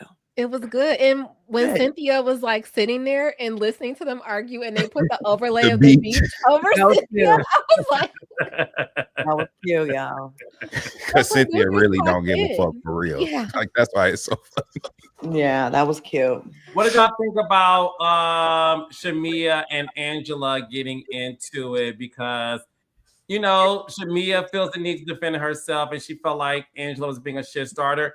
And I will say this, I think when it comes to Angela, I am impressed with her. I think what she is doing, making sure to ask the right questions, making sure to not let these girls forget what they said to each other. I thought Angela was perfection when it came to the way she's able to hold everyone accountable to what they said off camera, because once again, she is doing her job. She was being messy, but that's her job. Yeah. She's doing what in the absence of Kenya Moore. Like if Kenya was there, she'd be doing the same thing. She'd be like, well, why did you not ask her about that? Like that's what you're supposed to move the story along. And if it ain't nothing popping, I'm gonna get it popping for y'all. That's what she was doing. It was given the spirit of Kenya Moore. Yeah, I like Angela was she did no wrong in this episode, because she is very comfortable in her role as the new bone collector. She'll carry the bones, and then she'll just sit there and like let you talk about her carrying the bones and admit to it and just kind of live in it. So we love a self-aware housewife. 100% masterful performance from Angela Oakley this week, and I love the fact that she did not respond in kind to Shamia. Right, like Shamia was ready to cuss and argue, and Angela kind of just stayed her point and then kind of backed off and let Shamia get it off. You know what I'm saying? Angela is playing the long game and thinking about the season. I think Porsha actually is doing that too, because we know all of these roads are leading back to, at some point, Porsha and Shamia are going to confront the breakdown of their friendship. That's where all of this is going to me, and I think Porsha is aware of that and she's waiting. I think Porsha was strategic in the way that she responded to K. Michelle during her breakdown on this episode. Porsha knows what she's doing, and Angela knows what she's doing too, and kudos to those ladies. Kudos to all of them, actually. This is a good-ass season, and I am having a great time watching it. I hope all 8 of them come back. Well, I don't. Another episode of 7. Doing nothing once again. Phaedra? Yeah. Nothing. She had some funny confessionals when they were talking about Black, and she was like, all of us over Black, and she said he might bite you with them big ass teeth. Like that was funny too. I didn't know that. I didn't laugh either. I think her jokes Y'all I were like mad. dirty I was jokes. I think they're trying. unpopular opinion. It was Yeah. funny. Oh, Stormi. thank you, Anitra. I see. I'm just like, Yeah, I'm not impressed. I'm not impressed. But the blue dress is cute. it was cute. And impressed Yeah. is a tall order. I'm not impressed, but she was funny this You episode. enjoyed her, and that's what this Yeah. is about. I'm enjoying this season. You know Yeah. what I'm saying? I'm having a great time. Pinky Cole tweeted yesterday, leave my hat alone, y'all. I thought I had 8. She tweeted that. Did she That was really? funny. Yes. She really thought There's she ate, a not lot of tweeted bad it. wigs. A lot of the wigs, but it was Did supposed she to be really campy, tweet so it was okay. Some of those wigs, I was like, ugh. But they were supposed to be campy over the top, so they can't. Yeah. They all completed the assignment.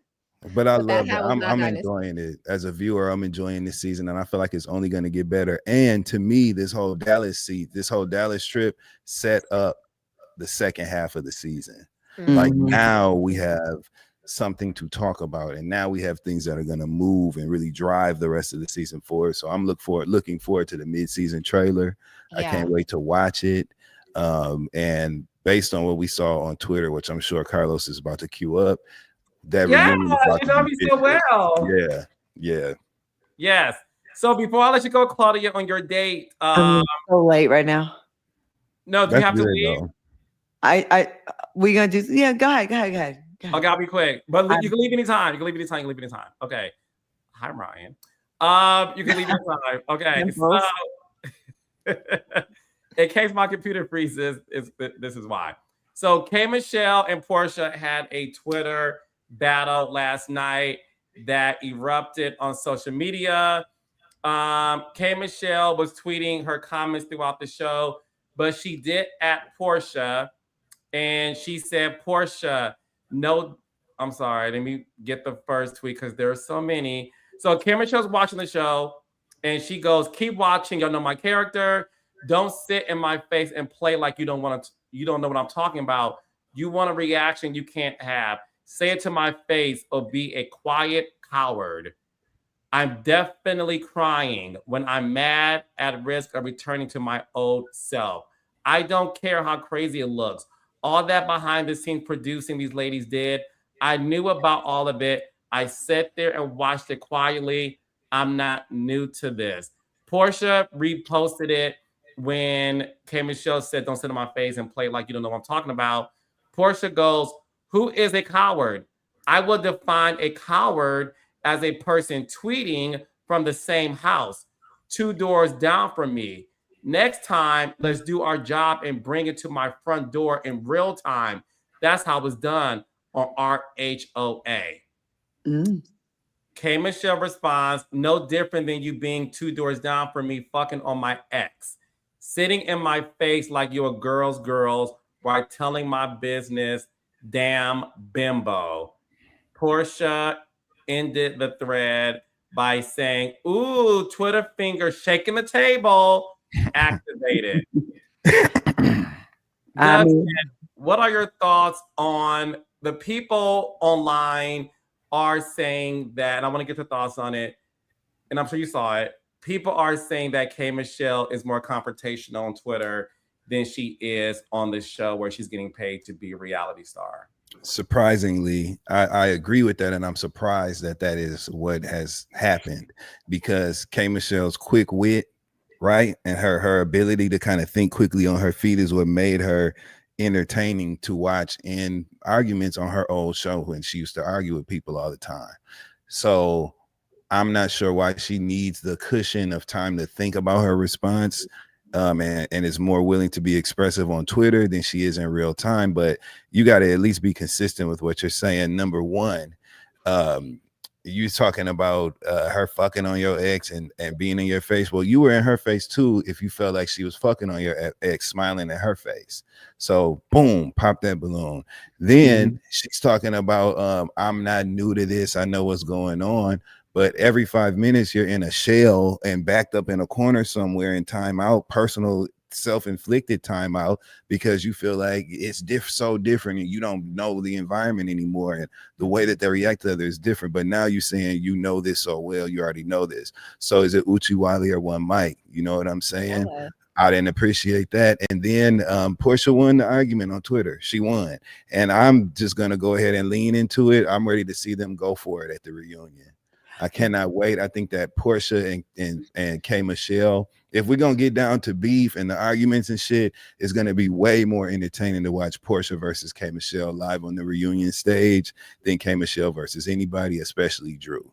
So hell yeah, you know what I'm saying? I thought K Michelle was full of shit. She was probably at home drinking that Jack Daniels she loved, and you know, in her cup, you know what I'm saying, watching the show, and ended up tweeting some feelings that Porsha was watching and handled that. And Porsha, we know you. We've seen you for years on this show, and we know that although you've been nice to K Michelle from a sincere place and really have done a great job, at least on camera, creating a welcome space for her of your own volition, I also know that you know K Michelle's capacity, and you know that you sat back and thought about the things you're going to do and say when y'all get into it anyway, and all of the things you've been keeping a list, Porsha, of the things K Michelle has been doing that have pissed you off, and you're ready for her, which is why she ended up pouncing like that on Twitter. So that's where I'm at with it. Can't wait to see it. And K Michelle, shut up. Love you on the show, but shut up. I'm about to say this, then I asked to go, okay? Yeah, go. So Claudia, your thoughts on the Twitter exchange? Porsha won that. She did. She really did, because she's right. You can't be all big and badass on Twitter and not really show up for the same with that same energy in person. So Porsha is 1000% right. And I'm sure she wants her show to be successful. And if you're coming onto my show that I'm on, that I've been here for all these years, then you're gonna work for this check. And I think that K Michelle, you need to say these things in real life. It would make you better on the show. It'd make you bigger. It'd make it like, ooh, you would really be shaking the table. And if there's no way in hell I know about you fucking on fuking on one of my exes, right? And I'm not gonna say that when we're all going at it on the butt. I'm dropping that bam. Okay, really, bitch? Well, beach.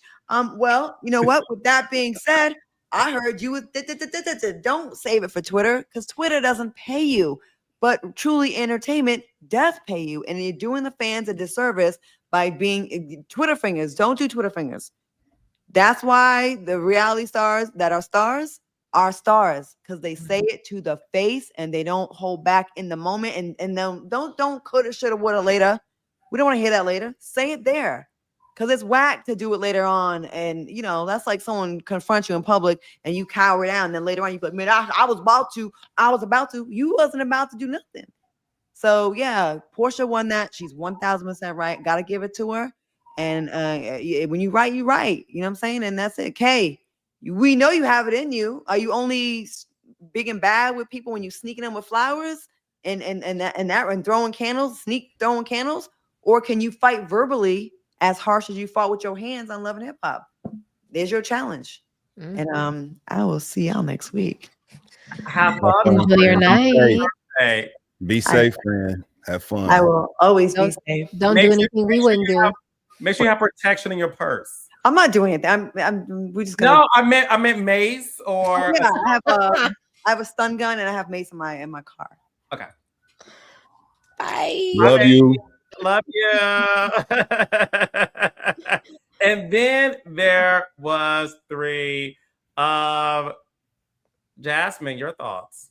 Oh, I'm big on putting it on the fucking playground. Like, I don't want to see the stuff on Twitter. I do want to see it at the reunion, like Dustin said. So we will see what happens. I think the reunion is always, unfortunately, we have to wait for it, but the reunion is always where the girls can make up for the things that they might not have done, right? So K Michelle could actually prove us right, and that she's just trying to, I think somebody put it in the comment, she's just trying to find her footing, and she's trying to adjust with these new ladies, trying to figure out like which K Michelle she needs to be on RHOA. But come reunion time, all of this, I better see more of what you're doing on Twitter on the reunion, because I do want to see that in person. So yeah, put it on the playground. We'll see who comes out victorious at the reunion. But you guys made a point. Carlos, you were saying something like you can't believe we haven't witnessed Shamia and Porsha sitting down, and then Dustin, you brought it up. I actually, that's what's keeping me like on the hook for the season. Not that the season isn't good. The season is good, but even if I wasn't enjoying it, I would be watching because I'm waiting for the episode when they sit down and meet for the first time to talk about everything. So I think production, and you would know this better than I do, but maybe production is waiting on that because they know that's what we want to see. Because I too have been like, it's been right there, like they were standing next to each other at the gala taking photos. Like I'm like, I need to sit down. I need the sit down between the two of them. So it's actually keeping me on the hook for the rest of the season. And I don't know, Carlos, you like Mean Girls, right? Of course, it's my top 10. Yes. Did you think that when Cynthia was giving out the Miss Tequila crown, did you think she was going to start breaking it off and giving every girl a piece of the crown just like Katie Heron did? Yes. I was like, come on, Katie.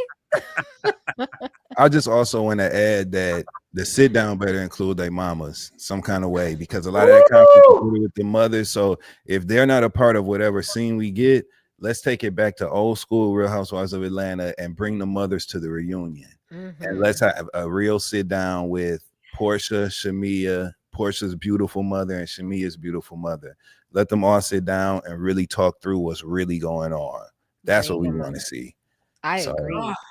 Ooh, mama can be in. Yeah, you know what I'm saying. Yes. That's gonna be a tough one. Okay, so what I will say about the tweets is this. And this should be no surprise. I don't like when the tweets are better than the reads on the show. Yeah. I just and that's why for me, it's not great. It isn't great. It isn't great because we are watching the show and we want everything to be on the show. And when it comes to Atlanta Housewives specifically, the Real Housewives of Atlanta will always go down in history as the greatest housewife franchise ever in life, because those girls gave it on the show and they confronted each other and they did it in a way that was shocking. So I gotta be real and respect the audience who are fed up with Twitter overshadowing the moments from the show, because this is such a great season that my hope is that we get to see more of face-to-face moments. Because even when Pinky is like, K. Michelle eats dead people and that fell flat, it was like that, that wasn't that's not anything to get Phaedra activated, right? But if you would have, and hopefully this will come out, where Pinky did a diss to Phaedra about, I would never trust a lawyer who hasn't won a case or something like that. Like that, my advice to the Atlanta girls is this.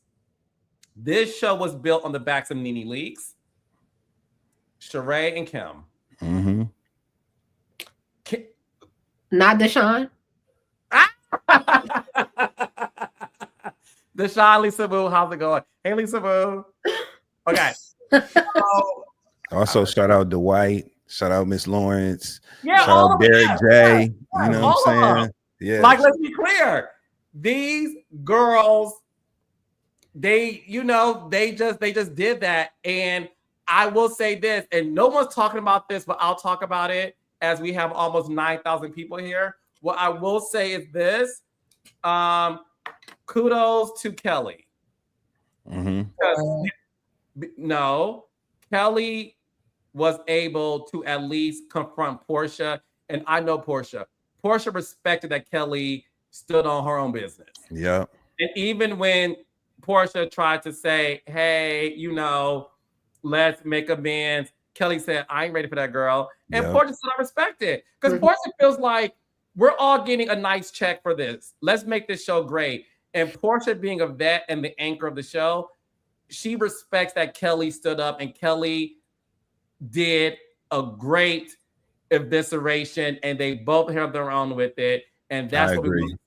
And that's why, to me, Porsha respected Kelly in that moment. And that's why Kelly is there. People have a lot to say about in the fandom. I see on accident, because I definitely don't be fucking looking, but on accident I see people saying, expressing that they're not happy with Kelly on the show, I should say.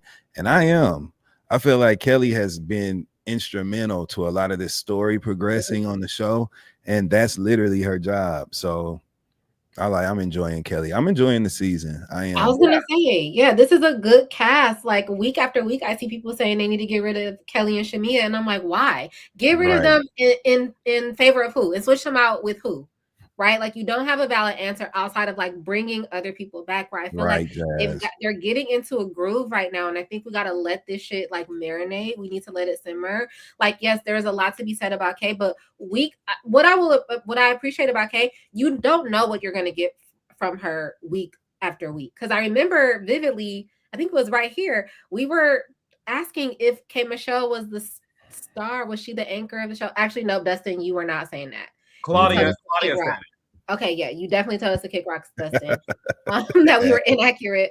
So you were never on that train. But I remember because she was doing so well at the beginning, and yeah, she's had a couple of weeks where they've been slightly off. But like I said, even this week, she was making me laugh. And I've gotten to the point with Atlanta, that's what I'm looking for from them. They are funny as hell. They're entertaining, gorgeous. I mean, the confessional looks this week. Mm-hmm.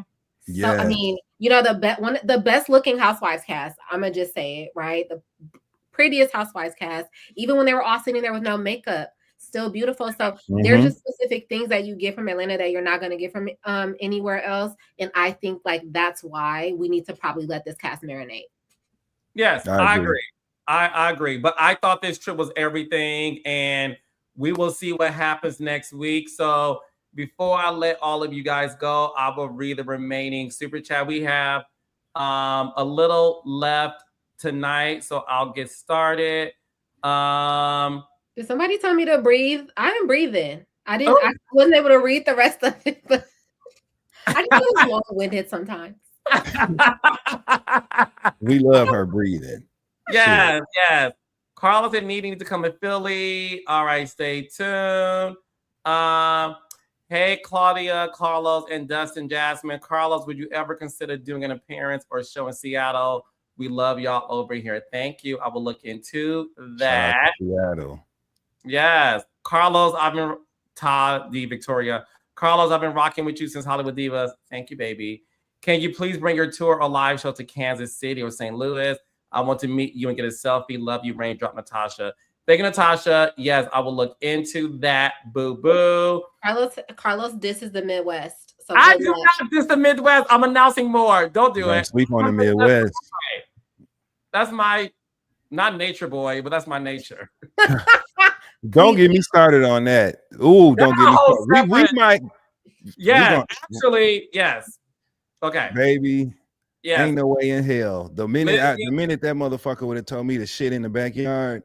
First of all, I wouldn't have been with it no way. But the minute he had them doing the number 2 in the backyard and not in the bathroom, come on, you know what I'm saying? But we'll get into that later. Y'all about to trigger me. I have strong opinions about the cult of nature, boy. Strong. That was so good.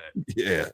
Sean Evans, 2515. K Michelle is sensitive, not vocal. Gave an animated scene, not understanding how to speak up and move on. Okay? Yes. We have this. Ubaba, love Blue, but I'm seated for my girl Jazz. Would love to see 2 more panelists permanently casted on Monday Night Live. I vote for Jazz, C Diggy 1, or Ebener Entertainment. Thank you. Love Blue for sure. Oh, sorry, Dustin. No. Go ahead. Mm-hmm. Oh no, I'm just saying thank you so much. Love Blue. Hope you're getting well. I do know C Dig. We follow each other. He does have some really interesting. He's cool as hell. Very cool. Yeah. Lexi Lovely. I think Marsau wants Letitia Scott to be the bigger person for once, instead of being overly emotional in most, not all scenarios. Yeah. Taylor Payne. Marsau does not want Tisha to become her mama. That's for sure. Camille Jones has this for you, Jasmine.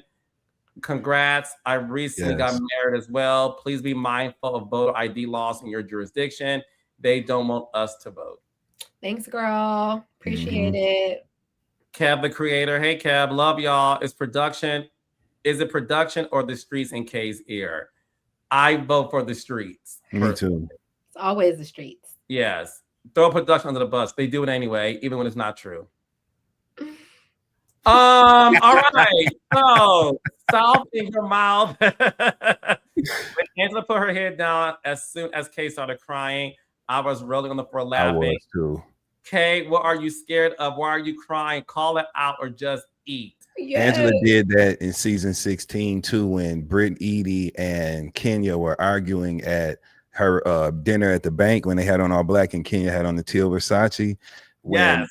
Kenya was tearing Britt up, and it cuts to Angela, and she was like, "It's a serious she does like that."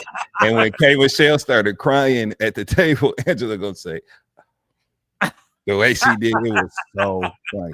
Jazz, you are 100% right. This episode was hilarious and full of comedy. It was. I had no notes. It was literally like the best episode ever. Yes. Claudia's not here, but Claudia, they said go ahead and give us that cat tonight. Thank you, Kiki Alex 5030. You only live once. Okay. Con Job 3405. The hate from season 7 might be packing copper or tin, but the Porsha Williams is solid platinum. Porsha is a rare beauty. Plus, it was just a joke, y'all. Oh, okay. I know. It hit me. Right. It hit me like a ton of bricks. Okay. Thank you. Okay, we're almost done here. I'm gonna say it. I hate it when people give a serious response and then say something was just a joke. Well, then what the fuck is you talking about then? You shut up first. If it's just a damn joke and we ain't supposed to care, you don't care, then shut the fuck up. And then we all can just laugh. Go ahead, Lowe's. And Speaking of laugh, Dustin, yes. Divine Destiny says she cannot wait to see you in Nashville. Hey, yes. Pull up on me. That's right. Come see me, baby. DustinRossLive.com. Yes. Thank you, Divine Destiny. I can't wait to see everybody on tour. Yeah. Okay. 1AA King. Y'all think Kay will want to come back next season? Yes. Hell yeah. Yeah. I'll make sure Claudia gets this question, Anthony, about the foot cream she mentioned. I will text her and make sure to respond to you in the comments. Vaseline. Aquaphor. Vaseline. I am done with you. It's Carla Dale. It's very sad seeing Shamia seek validation from the world. You are married.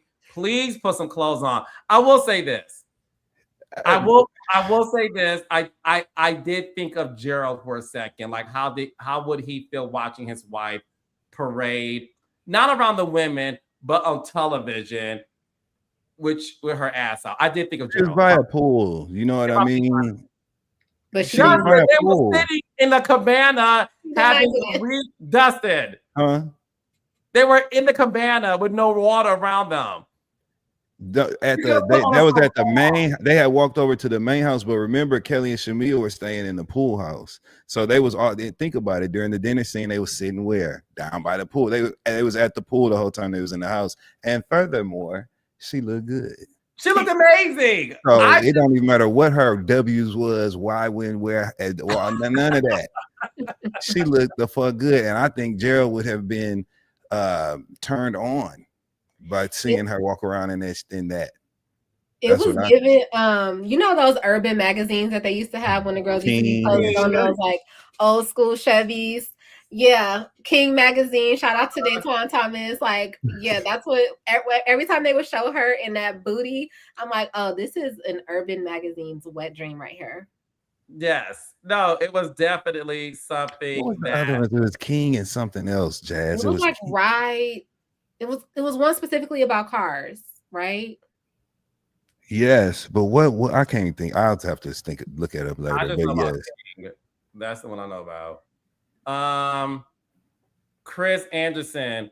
Hey Carlos, I brought tickets for the show. Thank you. Also, I'm in my 30s and I'm round and brown but fit.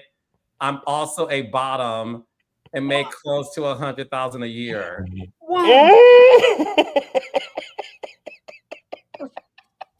Not round and brown. That's I haven't turned my camera off enough to be able to deal with this. Okay. You're not in the clouds enough. Well, Chris Anderson, thank you for buying a ticket. welcome to your 30s. It's a great decade. Round and brown, but fit. It is definitely something I look at. You being a bottom is a plus. That's the part for me. Listen, I have a show idea for you two for Patreon. You guys need to do this dating show. Get Chris Brown and Brown Anderson, perfect first suitor for the dating show, for Carlos and Dustin's dating show. My life, your entertainment, huh, Jazz? I am done. I am done. All right, it looks like Chris just getting. You might be done, but Chris just getting started based on that super chat he said. Chris, I will see you. You've been saying what show you was at, baby? Houston or Dallas, but I'll see you in the great state of Houston. Did y'all look at this comment? Corey, that's a lie. Some of her sorrows, the Deltas are posting that they've been on several. That's crazy to lie about on national television where you know your sorority. Wait, is this K. Michelle Pinky? K. Michelle. Oh, wait, that might be. Well, it could be either because of Deltas. We were talking about K. Michelle not going on New Girls trips though. But didn't Pinky say the same thing? Pinky also said she'd never been on girls trip, but we did not bring up Pinky tonight. We brought up K. Right. Michelle. So you're right. Exactly. All right. You're right. Thank you for your service. Dustin, are you coming to New Orleans? Valencia wants to know. You know, I love New Orleans. I have some really special friends that live in New Orleans. Shout out to New Orleans. Yes, I'm going to come. Yes, I am. But right now, we're focusing on my city winery tour, DustinRossLive.com. Yeah. Unlike Carlos's ass, I will be in St. Louis. I'll be in Chicago. I will be in Philly. I will be in. Yes, I'm coming. DustinRossLive.com. I can't. All right, our last one. BBBB 5404. You read him round and brown, baby. I know. Everybody knows exactly. But guys, that was the whatever. There's no need to explain it. It is. Y'all have the memory of an elephant, which is so hilarious. I'm screaming because round and brown is something else. Round and brown is something else. I'm not gonna say what it is, but it's something else. Who said that? It is something else. People in the comments will know what I'm talking about. Round and brown. Do you know, Dustin? No, you guys probably wouldn't know. Us. Yep. You guys wouldn't know. Is a woman thing? No, it's something for the straights. It's something for the straights. Well, Dustin's straight. Enlighten us. I'm curved. No, I'm just fine. I'm just at the cameras. Dead ass.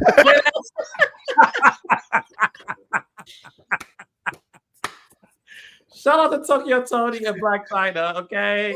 The icon, living legend that you are. What was your previous question, baby? Send it to me in the free chat before I go, because I could have sworn I answered all the super chats, but I don't see it. But leave it in the free one, baby. All right. So look, one thing that tonight's show was the most unhinged that it has ever been. But that's why I love working with you guys. Dustin, you are on tour. Please let them know where they can find you and support you and buy tickets. I'm very, very, very excited. So we're on the road. We will be we starting things off on June 19th, which is Juneteenth in Philadelphia. These are all City Winery venues. This is a partnership between City Winery and myself. So we're going to Philadelphia. That ain't so nasty. You got to hear with that. We're going to Philly on June 19th. We're going to Chicago on July 7th. I'll be in St. Louis July 9th, Boston July 21st, 2 shows in Atlanta July 24th, and then we're wrapping things up with this tour in Nashville on July 26th. So come see me tell jokes. It's like a 90-minute set, all me talking shit, storytelling, impressions, cussing, dirty jokes, all of the things. Think Def Comedy Jam, think Comic View, think a little bit of storytelling because I'm an orator. So that's what I love to do. And come see me tell jokes, DustinRossLive.com. And I love you. Thank my you. gosh, I gotta get tickets to your Atlanta show. Let me know, boo. I got you. Yes. Yes, I'm gonna get tickets for sure. Yes. Yes. Yvette wants you to know this, Dustin. Don't eat her up. She's not feeling Kelly. Her entire dialogue is Porsha. Okay. So, hey now. Side note, now why was JC hollering like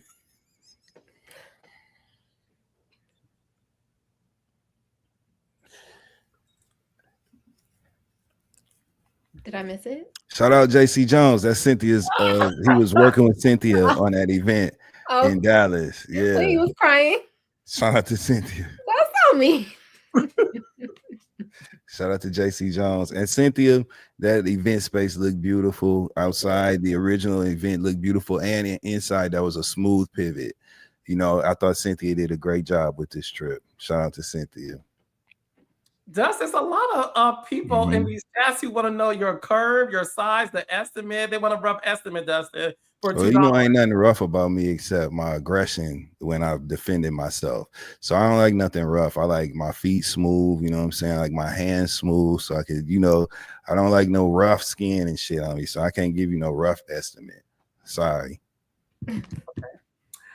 Jasmine, what you got going on, baby? You want the raindrops to know about? Yeah, people in the chat are saying they don't know what Round and Brown is. It was an adult site. It was an adult site. Okay. Oh, really? What? Yeah, it was. I can't believe more people don't know about that.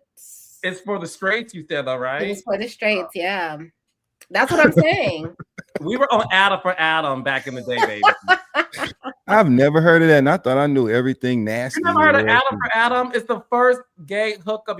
No, I never heard of Round and Brown. Yeah, yeah. Oh, me neither. It was about butts. It was about butts, like black butts. Okay. Oh, okay.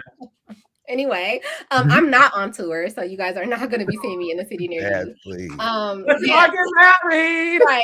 I am getting married. I will be in the city for that, but it's not a public affair. Somebody said I knew about that side chat. You're nasty. Nasty. No, but you guys can, I'm everywhere at J. Henley Brown. Please subscribe to my YouTube channel if you liked what you see here. I do lots of things on my YouTube channel. I have 2 new series that I'm launching this summer. I have like 2 series already that I'm hosting over there. Keep an eye out if you guys, you know, like the Carlos King Cinematic Universe. I'm going to have someone from the universe on the queue very soon. I'm also going to have someone from, Is this somebody you're going to interview? Yes. Yep. I'm going to have them on the queue. I'm going to have someone from Bachelor Nation on the queue. Someone from Kevin Hart's Funny AF I have booked this week on the queue. And then check out today, I just released an interview on the queue with Lauren G from $1 Million Secret on Netflix. And the queue is my interview series where I sit down with our favorite actors and reality stars to ask the burning question, what do you like to watch when you're not on screen? And I recently had Carlos King on there and we had a really good time. So make sure y'all, J. Henley Brown everywhere on the internet until like mid-June, then my name is changing. So will my screen name. Yes. Are you okay? So you don't have to tell me live because it may be personal, but you brought it up. So you're taking your husband's last name. You obviously have 2 last names. Are you getting rid of the 2? Yeah. I know it's an end of an era. It's an end of an era. I'm struggling with it. I will say I'm definitely struggling with it a little bit just because like Jasmine Henley Brown is iconic, actually. Yeah. It is. Yeah. It's strong too. But you don't want to be like Kim Kardashian West. And she just dropped the West. I think legally I will be right. His name. I'm having a hard time letting go. This at least as like a stage name or something, right? Like I might keep Jasmine Henley Brown. I don't know. Yeah. We will share our thoughts next week. It was a jam-packed show because I know my friends and they need more time. That's another 30 minutes. Yeah. So but I promise you, Lizzie, I promise you we will talk about that next Monday. Listen, thank you guys so much for a great show tonight. Remember, go to kingdomreign.com. Nene and I will be in Dallas June 6th, Houston, June 5th. And make sure Reality After Dark will be on Patreon. this Friday with Dustin, Claudia, and Mandy. And me and Lisa Ray are back on Wednesday with Shit Chat. And I'm dropping an interview tomorrow. Can't wait you guys to see it. Hint. Yeah, no, he ain't gonna give us nothing. It's not a Bravo celebrity. Mm-hmm. It's a woman, still broad, who used to be on a show that now has been canceled. Still broad. Okay. Dustin, no, I narrowed that down a lot. That's You true. did. I just want you to tell me the name, but And she may have Dr. Bryant. You know what? That's gonna be my new screen name, Dr. Henley Brown. Y'all are so messy. Oh my God! Please. We look at prayers. Guys, stop. I love the raindrops, dude. I really do. The raindrop, y'all are seriously the best. They are they're absolutely they're the messiest. So, anyways, guys, check that tomorrow. I love you all. Thank you all. We almost had 9,000 people in the chat, which is incredible and insane. Thank you all so much. Love you guys. Love you, Justin. Love you, Jazz. Love you all. Bye. Bye, Tuesday.